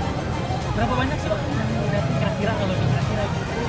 Untuk door prize-nya itu sesuai dengan kupon 2.500, tapi kebanyakan banyak yang itu habis kuponnya, jadi 3.000, 4.000 itu dicapai karena banyak yang nggak kebagian. Pesta Rakyat pada HUT TNI kali ini memberikan kesan keberadaan TNI sangat dekat dengan masyarakat dalam melindungi dan memberikan rasa aman serta nyaman. Dari Jakarta, kontributor Sinpo TV melaporkan. Tentu saja pemirsa, antusiasme masyarakat terlihat jelas dalam perayaan puncak Hari Ulang Tahun ke-80 Tentara Nasional Indonesia yang juga berlangsung di kawasan Monas, Jakarta pada Minggu pagi. Dan ribuan warga dari berbagai daerah datang untuk menyaksikan langsung atraksi militer dan parade defile yang dihadiri Presiden Prabowo Subianto. Masyarakat yang hadir mengaku bangga dengan kekuatan dan profesionalitas Tentara Nasional Indonesia. Berbagai atraksi pasukan serta penampilan alutsista modern menjadi daya tarik tersendiri dalam perayaan HUT TNI ke-80 di Monas. Bagi mereka, kehadiran alutsista canggih yang ditampilkan menunjukkan bahwa TNI terus berkembang, semakin kuat dan siap melindungi kedaulatan negara. Momen ini sekaligus meneguhkan kebanggaan rakyat terhadap TNI yang tak hanya gagah di medan tugas, tetapi juga dekat dengan rakyat. Kami memperhatikan di sini semakin tahun semakin semarak ya, yang katanya sebelumnya 100.000 jadi 130.000-an ya prajurit, jadi termasuk penontonnya juga semakin banyak. Kita bangga ya sehingga kita memiliki kekuatan militer sebagai unsur penggentar negara, sehingga kita bisa menunjukkan ke dunia itu kita bisa loh, mempunyai kemampuan yang cukup loh untuk sebagai leader ASEAN ya. Ternyata mungkin ya yang saya lihat dari pesawat-pesawatnya atau kapalnya mungkin banyak dan sangat takjub sih, tadi agak berbeda dari tahun sebelumnya. Harapannya untuk TNI mungkin selalu jaya, selalu kompak dan juga tetap mempertahankan keamanan negara. Sangat luar biasa, keren dengan alutsista yang baru dibeli dari Kementerian Pertahanan, pesawat dan helikopter yang ya baru kan keren gitu, Pak. Apa itu semuanya baru. Pertahanan Indonesia itu semakin solid dan kuat diakuin mancanegara dan dunia, serta Indonesia itu terlibat dalam perdamaian PBB yang TNI dikirim ke Palestina, ke Afrika buat perdamaian di dunia. Untuk TNI-nya ke depan semoga TNI semakin solid, pertahanan negara semakin aman dan tidak ada konflik di dalam negeri sendiri itu. Dari Jakarta, Jihan Nabila Ronabayu, Sinpo TV melaporkan. Informasi lainnya pemirsa, Menpora RI Erick Thohir juga menyaksikan lomba balap MotoGP di Pertamina Mandalika International Circuit Lombok, Nusa Tenggara Barat pada Minggu 5 Oktober 2025. Suksesnya MotoGP Mandalika bukti nyata kolaborasi pusat, daerah dan juga private sector. Meski gelaran MotoGP Mandalika 2025 telah sukses dan selesai berlangsung pada hari Minggu 5 Oktober 2025, Menpora Erick menegaskan akan terus melakukan evaluasi di beberapa faktor. Terkait perputaran ekonomi imbas pelaksanaan MotoGP Mandalika tahun 2025 ini, Menpora Erick menyebut perputaran ekonomi mencapai 4,8 triliun. Sementara juara MotoGP Mandalika 2025 adalah rider BKA Genesi Ducati, Fermin Aldeguers, disusul rider Red Bull KTM Pedro Acosta, dan di posisi ketiga Alex Marquez dari BKA Genesi Ducati. Pecah telur 140.000 yang nonton, ini hal yang prestasi dari saya. Semua ada Pertamina, ada pariwisata, kita solid bekerjasama untuk memastikan event MotoGP ini sebagai bagian penting daripada promosi. Nampak hadir juga untuk menyaksikan gelaran MotoGP Mandalika 2025, Wamenpora Taufik Hidayat, Sesmenpora Gunawan Suswantoro, Deputi Pemberdayaan dan Industri Olahraga Raden Isnanta, Dirut Injorni Maya Watono, Ketum KOI Raja Sabta Oktohari, Ketum IBI Moreno Suprapto, dan Kapolda Jakarta Fadil Imran. Tim redaksi Simpo TV melaporkan. Pemirsa, Wakil Menteri Pariwisata RI Niluh Puspa ini menyampaikan banyak dampak sport tourism bagi masyarakat melalui penyelenggaraan MotoGP Indonesia di sirkuit Mandalika. Oleh karena pemirsa, Kementerian Pariwisata terus mendorong pelaksanaan sport tourism di berbagai daerah di Indonesia. Penyelenggaraan MotoGP Indonesia di sirkuit Mandalika, Nusa Tenggara Barat dinilai memberikan dampak sport tourism yang besar bagi masyarakat. Wakil Menteri Pariwisata RI Niluh Puspa percaya bahwa sport tourism bisa menjadi jalan untuk menghadirkan pariwisata yang berdaya saing, sekaligus menyejahterakan masyarakat. Hal ini disampaikan Niluh melalui caption di sosial media Instagramnya @niluhpuspa pada 5 Oktober 2025. Lebih lanjut, Niluh menyampaikan bahwa MotoGP Indonesia di sirkuit Mandalika bukan hanya soal event besar yang mendunia, tapi juga tentang warga sekitar yang mendapat peluang kerja, usaha-usaha lokal yang tumbuh, dan ekonomi daerah yang semakin hidup. Oleh karenanya, Kementerian Pariwisata terus mendorong pelaksanaan sport tourism di berbagai daerah di Indonesia. Tim redaksi Simpo TV melaporkan. Pemirsa, informasi lainnya akan terus kami hadirkan usai jeda berikut ini.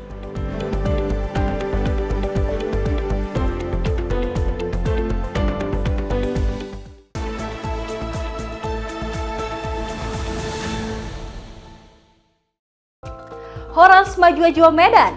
Untuk Anda yang berada di Bandar Baru, Sumatera Utara, kini Simpo TV hadir di channel digital 28 UHF. Jangan lupa terus lakukan scan ulang secara berkala agar Simpo TV hadir sebagai televisi terbaik di layar kaca Anda. Simpo TV, referensi berita politik masa kini.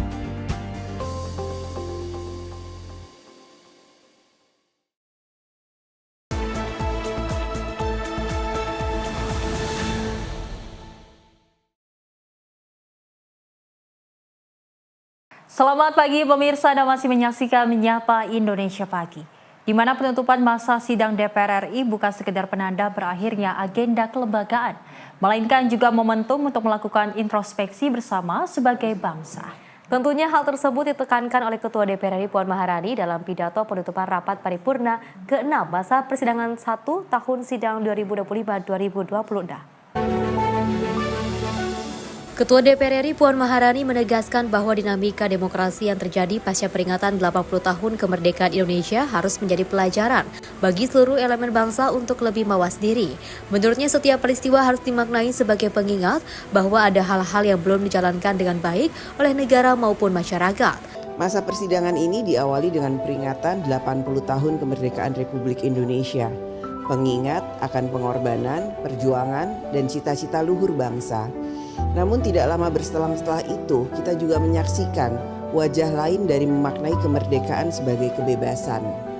Ketika demonstrasi yang berujung anarkis, kerusuhan, dan runtuhnya rasa kemanusiaan akibat hasutan yang menyesatkan, menebar provokasi, membenarkan kekerasan dilakukan, dan dianggap wajar oleh sebagian pihak. Inilah dinamika perjalanan bangsa yang menuntut kedewasaan dalam berdemokrasi. Tidak ada pihak yang mutlak benar atau paling bersalah. Kita semua, termasuk DPR RI dan pemerintah, harus bercermin dan memperbaiki diri. Sebab apa yang telah terjadi merupakan isyarat yang sangat penting bahwa ada yang belum kita jalankan dengan baik, bahwa ada yang salah dan harus kita perbaiki bersama.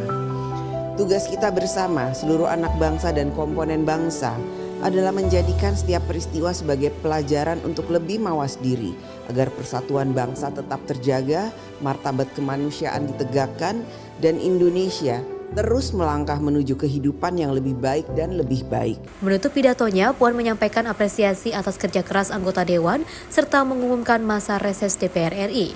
Tim redaksi Simpo TV melaporkan.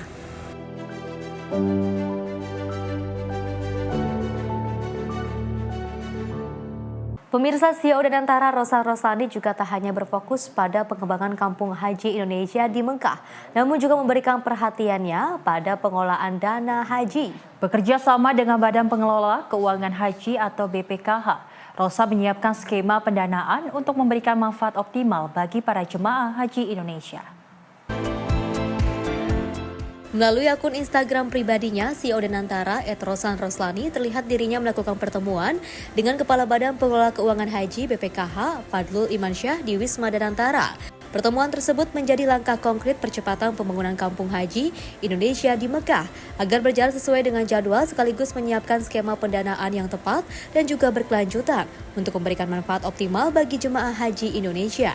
Selain itu, keduanya membahas kerjasama strategis dalam pengelolaan dana haji dan juga investasi syariah jangka panjang dengan tujuan mengoptimalkan portofolio yang produktif, berkelanjutan, dan tetap sesuai prinsip syariah.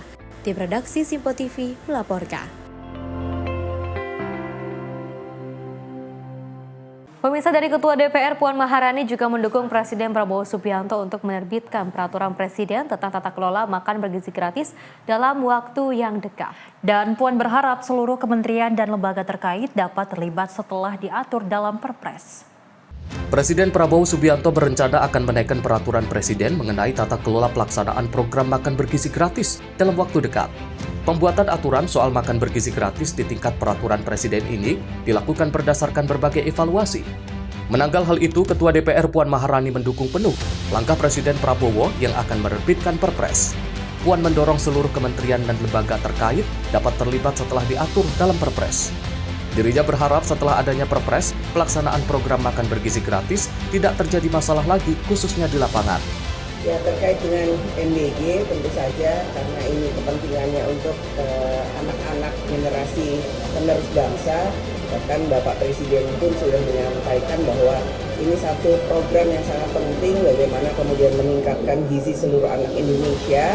Namun tentu saja karena perlu dilakukan evaluasi secara total dan perlu diperbaiki.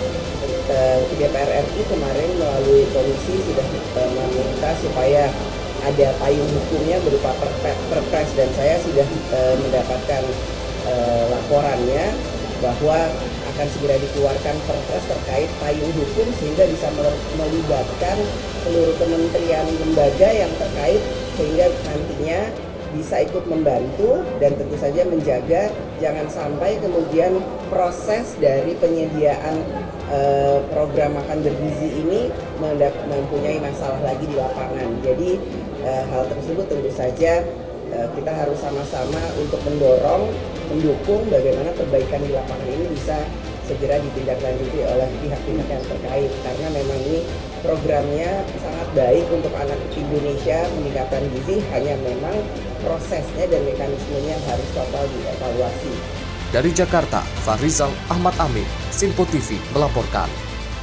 Dari Kepala Badan Gizi Nasional, Dadan Hidayana menegaskan program makan bergizi gratis akan terus dijalankan meski banyak kasus terjadinya keracunan. Hal ini seiring perintah dari Presiden Prabowo Subianto untuk melakukan percepatan dalam program ini. Program makan bergizi gratis akan terus dilanjutkan oleh pemerintah. Kepala Badan Gizi Nasional Dadan Hidayana menegaskan akan terus menjalankan program ini. Dadan juga meminta kepada SPPG untuk melakukan pendekatan kepada para orang tua untuk mengembalikan kepercayaan untuk anak-anak kembali dapat menyantap makanan bergizi gratis di sekolah. Terkait dengan kegiatan MBG, saya tetap diperintahkan oleh Pak Presiden untuk melakukan percepatan karena banyak anak, banyak orang tua yang menantikan terkait kapan menerima makan bergizi gratis. Di luar perintah itu saya tetap melaksanakan kecuali nanti Pak Presiden mengeluarkan perintah lain. Terima kasih. Nah, kemudian untuk SPPG yang bermasalah, untuk sementara ini kita stop dulu ya karena satu kan ada kejadian yang memang harus dianalisis, diinvestigasi sehingga kita akan tahu sebetulnya apa yang terjadi di tempat tersebut. Sekaligus juga kita merupakan aspek kehati-hatian karena ketika kita sudah melakukan kegiatan dan ada masalah, biasanya akan ada datang runtutannya ya, seperti contoh yang sudah saya contohkan di NTT ya. Jadi ada satu kejadian di NTT, satu SMP itu kita stop begitu ada kejadian, dan 10 hari kemudian ternyata di SMP itu mengalami keracunan yang bukan dari MBG. Ini salah satu aspek untuk kehati-hatian terkait dengan hal tersebut. Pihaknya juga menambahkan bagi daerah yang telah menyatakan kasus ini sebagai kejadian luar biasa untuk mengklaim biaya tersebut kepada asuransi. Dari Jakarta, Dio Malawu, Sinpo TV melaporkan. Pemirsa, Menteri Kesehatan Budi Gunadi Sadikin bersama dengan Menko Bidang Pangan Kepala MBG dan sejumlah kementerian terkait ini menggelar konferensi pers di Kementerian Kesehatan Jakarta. Dalam konferensi pers tersebut, pemerintah menegaskan penanggulangan kejadian luar biasa atau KLB keracunan pangan menjadi program prioritas MBG yang terintegrasi dari tingkat puskesmas hingga kementerian.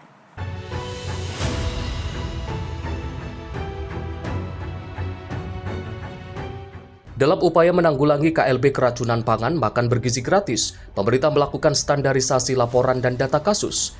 Menteri Kesehatan Budi Gunadi Sadikin menegaskan penanggulangan KLB keracunan pangan MBG akan menggunakan sistem pelaporan yang sudah terbangun di puskesmas hingga Kementerian Kesehatan. Budi menyebut setiap data kasus akan dihimpun secara harian dan mingguan dan akan dikonsolidasikan bersama Badan Gizi Nasional dan dikoordinasikan dengan Badan Komunikasi Pemerintah untuk disampaikan kepada publik.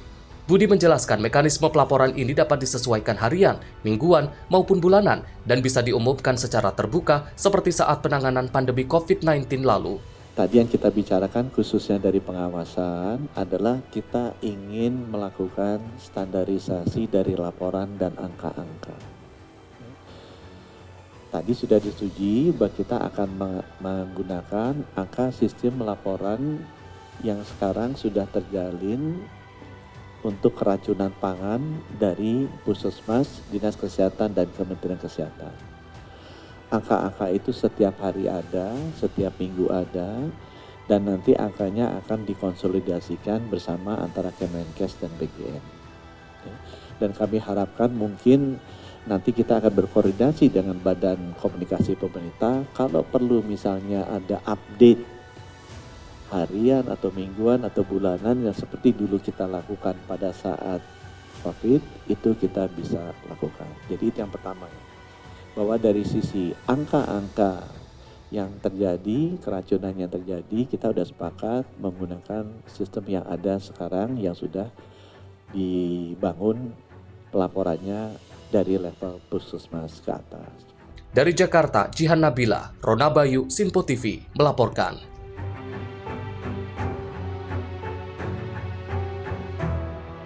Pemirsa, Wakil Ketua DPR Dasko mengatakan bahwa pihaknya akan mendukung kebijakan satu peta untuk menyelesaikan berbagai persoalan konflik agraria. Menurutnya, pemirsa, hal ini dilakukan agar tidak ada tumpang tindih antar kementerian hingga banyak kepentingan. Persoalan agraria hingga kini menjadi sebuah perihal yang melibatkan konflik di masyarakat luas. Pasalnya, beberapa kasus salah satunya tumpang tindih kebijakan antar kementerian serta banyaknya kepentingan. Oleh karena itu, dalam menyelesaikan hal tersebut, Wakil Ketua DPR, Dasko, mendukung penuh kebijakan satu peta yang menjadi usulan dari Koalisi Nasional Reforma Agraria. Selain pembentukan pansus untuk penyelesaian konflik, DPR juga akan mendorong kepada pemerintah agar dapat membentuk Badan Nasional Penyelesaian Konflik Agraria. Ya, ini teman-teman dari Koalisi Reforma Agraria ini sama dengan beberapa organisasi yang lalu-lalu dalam hal memperjuangkan reforma agraria itu memberikan beberapa aspirasi, terutama kasus-kasus agraria yang sudah lama yang belum terselesaikan. Nah, sehingga kemudian selain memang DPR itu sudah membentuk pansus penyelesaian reforma agraria, DPR juga sudah sepakat kemarin bahwa kita akan sama-sama mendorong pemerintah untuk membentuk Badan Penyelesaian Reformasi Agraria.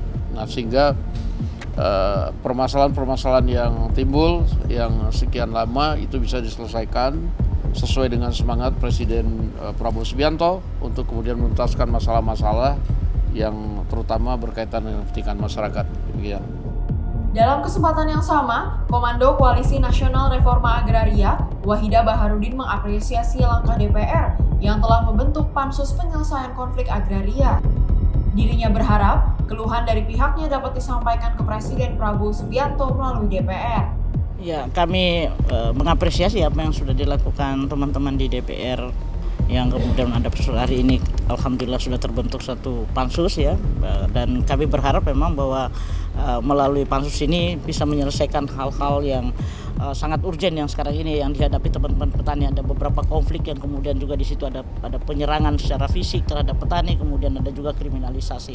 Dan tadi juga kita berharap bahwa karena kami tadi menyerahkan draft ke DPR, kami berharap bahwa insya Allah draft ini bisa disampaikan kepada Bapak Presiden, insya Allah.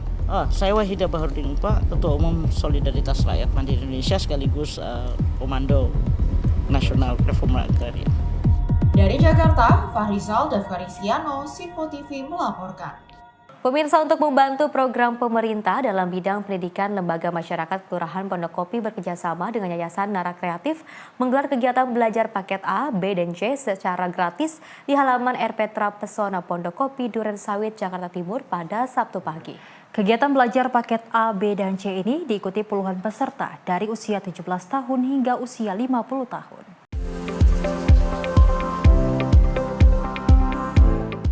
Pembukaan kegiatan belajar kejar paket A, B, C digelar di halaman RPtra Pesona Pondokopi, Durensawit, Jakarta Timur. Kegiatan belajar paket A, B, C ini diikuti puluhan peserta dari usia 17 tahun hingga usia 50 tahun dan diberikan secara gratis untuk semua kalangan, mulai dari PPSU, sopir, buruh, hingga rumah tangga. Selain itu, kegiatan ini diadakan untuk membantu program pemerintah di bidang pendidikan dan juga untuk mendorong masyarakat agar bisa meningkatkan taraf hidup melalui pendidikan yang lebih tinggi guna mendapatkan pekerjaan yang lebih baik. Dan hari ini kegiatan program pendidikan kejar paket A, B, dan C yang dilaksanakan oleh pihak Nara Kreatif dan juga bekerjasama dengan para stakeholder, salah satunya LMK yang menginisiasi, kemudian kelurahan dan juga para ketua RW yang mensupport kegiatan. Untuk dukungan sendiri dari Kelurahan Pondokopi untuk kegiatan ini, Pak? Ya, dukungannya tentunya sesuai dengan tugas kami memfasilitasi, juga mulai koordinasi kegiatan ini. Karena kami dari tentunya kami masih terkecil di tingkat Republik Jakarta, kami memberikan fasilitas seperti ruang kelas, kemudian juga sarana dan juga prasarana belajar bagi para peserta didik di program paket. Untuk pendeknya ini para peserta tetap bersemangat, ya, selalu hadir dalam kegiatan PKBM, kegiatan belajar mengajar yang dilaksanakan ini.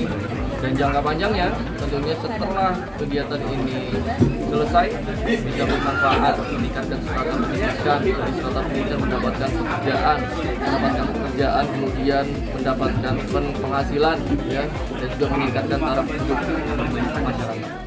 Ini akan merupakan bagian daripada pelayanan untuk memberdayakan warga, dan ini adalah merupakan akses pendidikan yang tidak pernah terjadi yang tidak pernah dilakukan di Pondokopi, dan mudah-mudahan sangat bermanfaat karena tidak saja A tetapi ada B dan C yang ini setingkat dengan SLBP, setingkat dengan D. Berapa jumlah pesertanya, Pak? Peserta totalnya saat ini adalah 63, terdiri dari paket A ada 4 orang, paket A itu setingkat SLBP, paket B-nya itu ada 9 atau sampai 11 orang, dan yang paling banyak adalah paket C yang kurang lebih sekitar 48. Berapa lama, Pak, pendidikannya? Nah, pendidikan ini berapa lama? Prinsipnya adalah 3 tahun bagi dimulai dari kelas 1. Tapi tidak seluruhnya ini 3 tahun. Ada yang 1 tahun, ada yang 2 tahun, ada yang 3 tahun. Ada yang 1 tahun, 2 tahun itu bila mereka sudah memiliki ijazah. Bila sudah memiliki rapot. Bila sudah memiliki rapot sampai kelas 2, maka tinggal melanjutkan 1 tahun lagi. Jadi tidak dipukul rata dari lima, karena kita sesuai dengan pendidikan yang sudah didapat. Tidak ada sama sekali. Kita memberikan pelayanan gratis bagi warga yang ingin belajar, bagi warga yang ingin menimba ilmu yang lebih baik. Paket C. Ini gimana, Bu, tanggapannya untuk paket C ini? Pendidik jangan pulang ya, berapa ribu ya. Nanti dibagi kelas. Nanti di kelas. Istirahat dulu aja. Jadi di mana-mana tuh biar kita terus belajar, semangat, mengejar cita-cita apa yang kita harapkan nanti ke depannya. Kalau saya mengejar paket C ini karena penyesalan saya di waktu yang lalu, karena saya tidak menyelesaikan sekolahnya, saya semangat untuk mengikuti paket C ini. Kegiatan ini pun mendapat dukungan dari pemerintah Kota Jakarta Timur dengan disediakannya tempat untuk proses kegiatan belajar dan mengajar. Untuk proses belajar sendiri dibagi menjadi 3 tahap.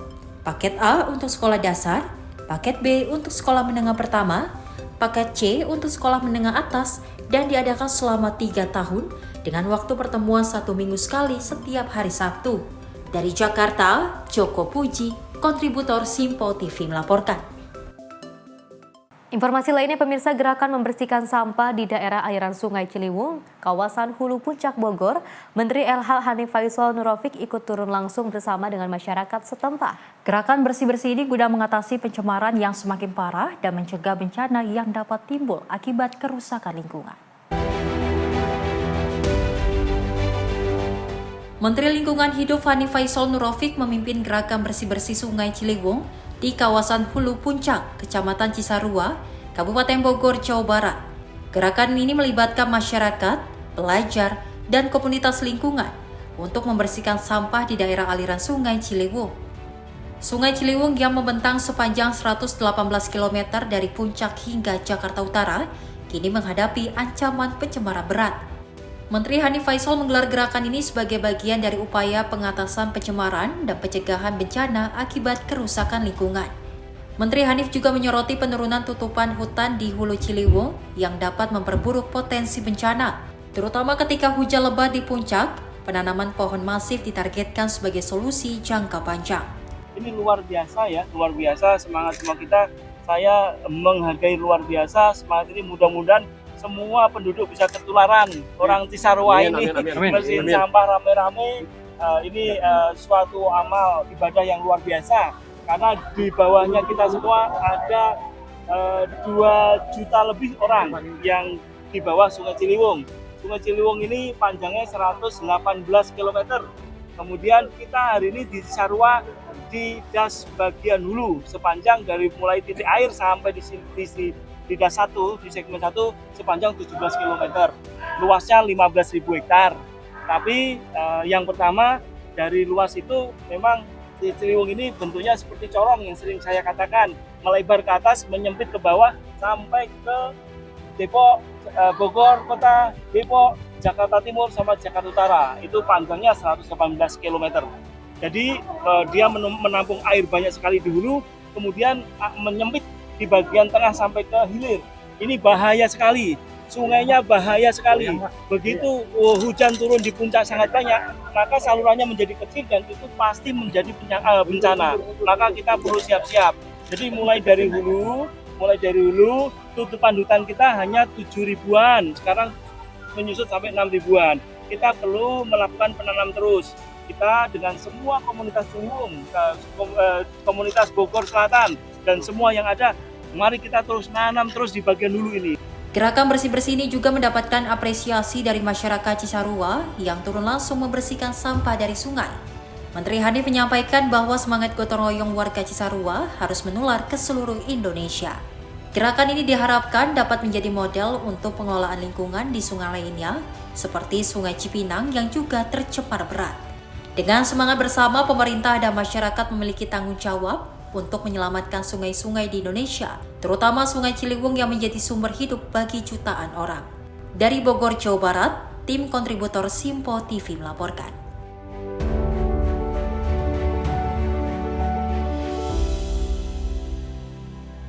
Pemirsa, selanjutnya informasi mengenai peristiwa akan kami hadirkan usai jeda berikut ini.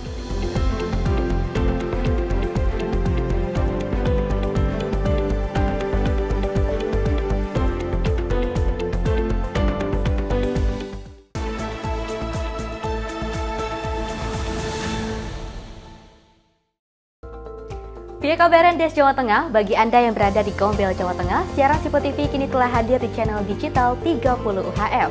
Segera scan ulang televisi digital Anda agar Anda bisa menikmati berbagai program menarik dari Simpo TV. Simpo TV, referensi berita politik masa kini.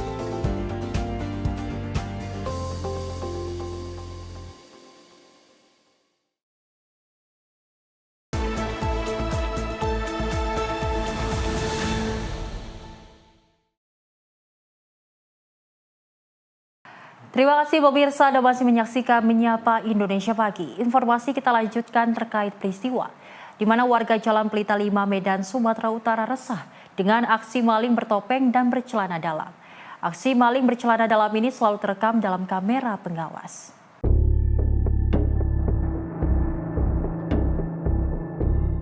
Aksi seorang pria diduga maling bertopeng dan berkolor ini terekam kamera pengawas CCTV milik warga.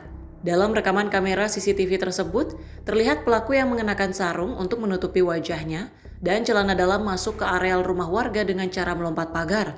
Saat akan beraksi mengambil tabung gas, anjing piaraan pemilik rumah menggonggong hingga pelaku kabur. Pemilik rumah, Cona Silaban, mengatakan pelaku berjumlah 2 orang. Satu pelaku masuk melalui pagar dan hanya mengenakan topeng dan celana dalam. Pelaku berusaha mengambil tabung gas namun gagal karena anjing piaraannya menggonggong. Korban mengaku dalam sebulan kampung tempat tinggalnya sudah sering terjadi pencuri, diduga dilakukan oleh pelaku bercelana dalam.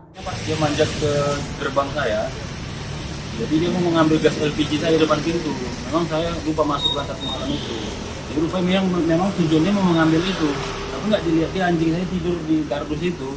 Ya, terkejut lah dia gitu. Aku mengherankannya dia kenapa pakai celana dalam aja gitu. Mungkin tak ada ilmunya, nggak tahu lah kan.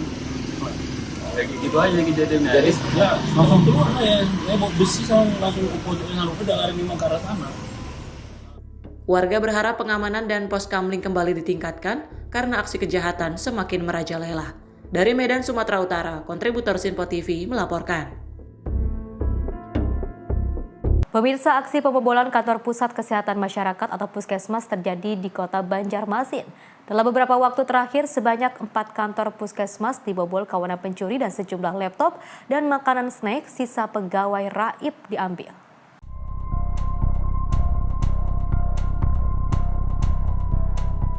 Sebanyak 4 puskesmas di kota Banjarmasin menjadi sasaran aksi pembobolan oleh seorang pria dalam beberapa waktu terakhir. Terekam kamera pengawas di salah satu puskesmas di Alalak, tengah kota Banjarmasin. Seorang pria mengendap-endap memasuki ruangan puskesmas saat malam hari.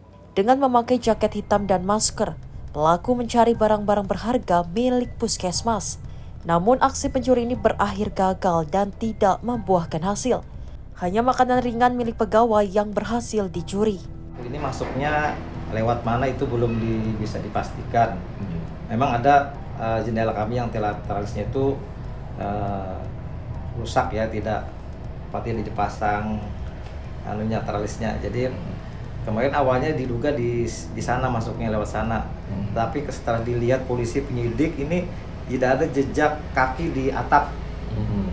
Jadi polisi meragukan untuk cara masuk pelaku ini. Ya yang hilang cuma makanan kebetulan punya snack yang ketinggalan dibawa. Sementara itu puskesmas lainnya, tepatnya di Puskesmas Banjar Indah, rekaman CCTV menunjukkan sosok pria yang dicurigai serupa berhasil membawa kabur 1 unit laptop dan kotak amal milik Basnas. Akibatnya puskesmas mengalami kerugian hingga jutaan rupiah.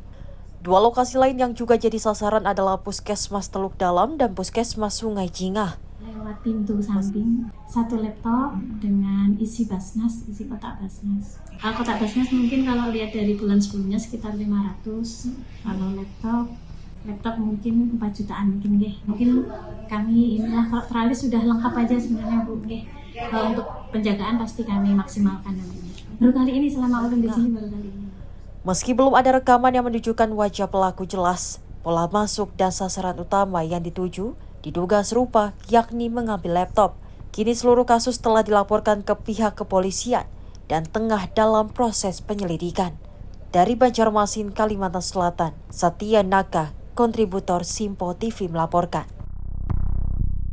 Miris pemirsa, 3 pemuda pengangguran di kota Bandar Lampung, tega memperkosa seorang siswi SMA secara bergiliran. Dari hasil pemeriksaan, salah satu pelaku juga mengaku mengenal korban melalui aplikasi Kencan Micet dan mengiming-imingi uang sebesar Rp50.000 kepada korban. Satreskrim Polresta Bandar Lampung menangkap 3 orang pemuda pengangguran yang tega memperkosa siswi SMA secara bergiliran. Ketiganya yakni berinisial AK berusia 23 tahun, NR 22 tahun, dan ADM 22 tahun. Aksi pemerkosaan dilakukan di kamar kos milik tersangka AK pada akhir Agustus 2025 lalu. Peristiwa persetubuhan anak di bawah umur ini berawal ketika tersangka ADM mengenal korban pertama kali melalui aplikasi Kencan Micet. Saat itu tersangka mengajak korban datang ke kamar kamar kos dengan diiming-imingi mendapat uang Rp50.000. Ketika tiba di kamar kos, korban pun disetubuhi ketiga tersangka secara bergiliran. Kemudian masing-masing tersangka memberi uang Rp50.000 kepada korban. Modus operandi dari kegiatan atau perbuatan ini adalah tersangka ini berkenalan dengan korban melalui aplikasi micet. Kemudian berlanjut pada komunikasi melalui WhatsApp. Selanjutnya terlapor inisial HDM ya. HDM ini mengajak korban untuk main ke kos-kosannya dengan dijanjikan akan diberikan uang Rp50.000. Kemudian sampai di kos-kosan, korban ini kemudian disetubuhi secara bergiliran, bergantian oleh 3 orang tersangka ini. Dan setelah disetubuhi kemudian diberikan uang masing-masing dari tersangka Rp50.000, jadi totalnya Rp150.000. Karena perbuatannya ketiga tersangka bakal dikenakan pasal 81 Undang-Undang Perlindungan Anak dengan ancaman pidana penjara 5 tahun dan maksimal 15 tahun. Dari Bandar Lampung, Immanuel Simorangkir, kontributor Simpo TV melaporkan. Pemirsa, aparat kepolisian Polres Badung, Bali mengungkap bahwa penyelewengan BBM bersubsidi jenis Pertalite di kawasan Badung, Bali. Modus yang dilakukan pelaku penyelewengan dengan cara memakai puluhan barcode berbeda dengan kendaraan yang sudah dimodifikasi. Di hadapan aparat kepolisian dan media, Ari Suryono, pria 43 tahun asal Ngawi, Jawa Timur, menunjukkan caranya mengakali pembelian bahan bakar minyak atau BBM bersubsidi jenis Pertalite dengan menggunakan kendaraan merek Toyota Kijang yang sudah dimodifikasi.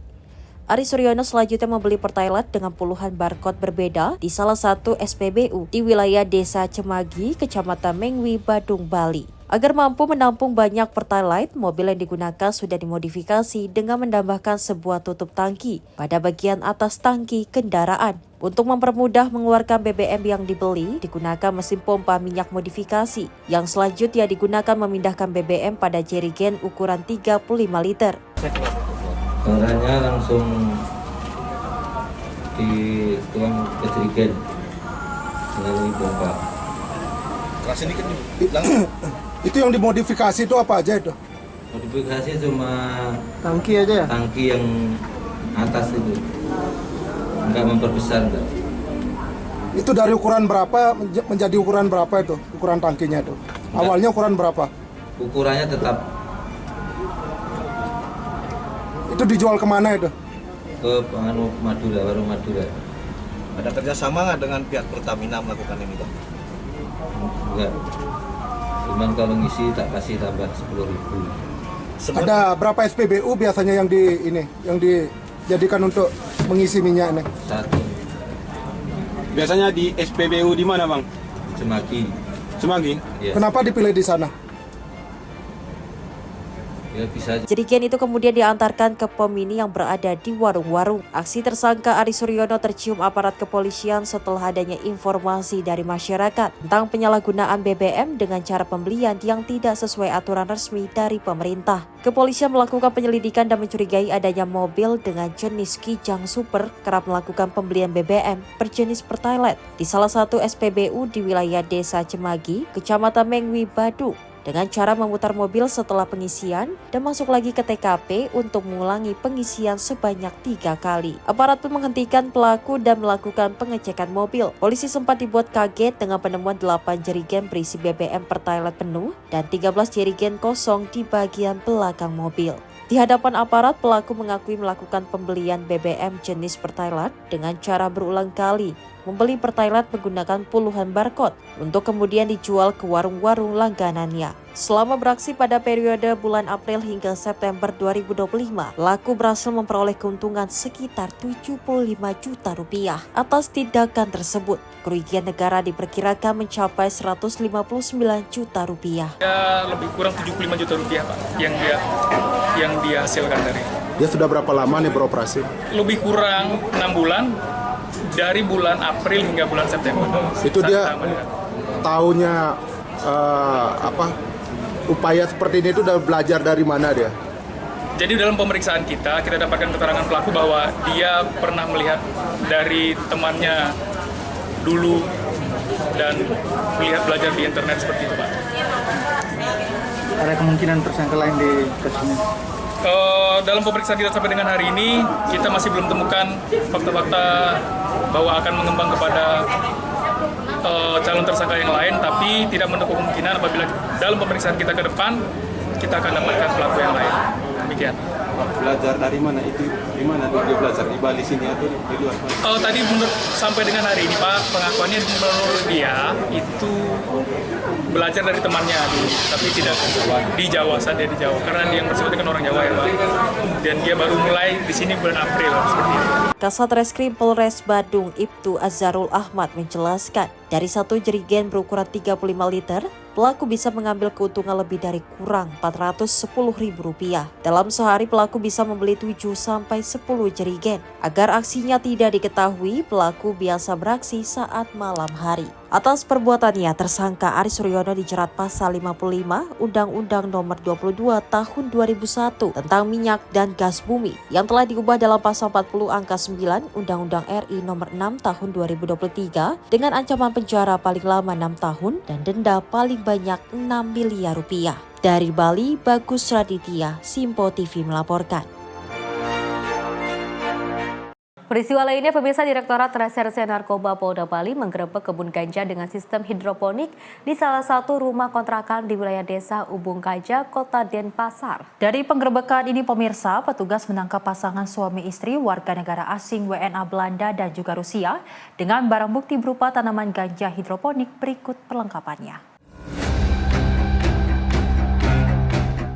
Inilah video amatir yang memperlihatkan detik-detik penggebrekan kebun ganja dengan sistem hidroponik di salah satu rumah kontrakan di Jalan Bina Kusuma 4, Desa Ubung Kaja, Kecamatan Denpasar Utara, Kota Denpasar. Industri narkotika rumahan jenis ganja ini dikembangkan pasangan suami istri negara asing WNA berinisial NR asal Belanda dan KV asal Rusia. Kedua WNA tersebut memodifikasi rumah dan perkarangan untuk dijadikan kebun ganja. Aktivitas perkebunan modern itu mulai aktif sejak Mei 2025 dan dilakukan secara sangat tertutup sehingga tidak diketahui oleh pemilik rumah apalagi masyarakat lainnya. Meskipun tertutup rapat, kegiatan mencurigakan WNA itu tetap tercium di Tres Narkoba Polda Bali. Aparat mendapat informasi kalau di dalam rumah ada kebun ganja dengan sistem hidroponik. Ketika aparat melakukan penggerebekan dan penggeledahan di dalam rumah, ditemukan banyak tanaman ganja hidroponik. Tersangka membentuk beberapa area untuk dijadikan tempat pembibitan hingga penanaman. Tenda hidroponik juga dibangun termasuk kelistrikan dan pengairan, mulai dari penyemaian biji hingga pembibitan pada pot hidroponik, serta area pertumbuhan tanaman ganja siap panen. Kegiatan tersangka sangat terorganisir, dengan pengawasan kamera CCTV di setiap sudut ruangan. Tersangka mengaku mendapatkan bibit ganja dari seseorang berinisial J yang kini masih dalam pengembangan lebih lanjut. Sejak melakukan penanaman mulai bulan Mei 2025 lalu, tersangka mengaku belum sempat melakukan panen. Ada beberapa pohon yang sudah siap dipanen, namun Direktorat Reserse Narkoba Polda Bali sudah lebih dulu melakukan penggerebekan. Lagi berangkat ke Thailand, sehingga kalau untuk panen yang bersangkutan sampai saat ini menurut keterangan bahwa dia belum panen.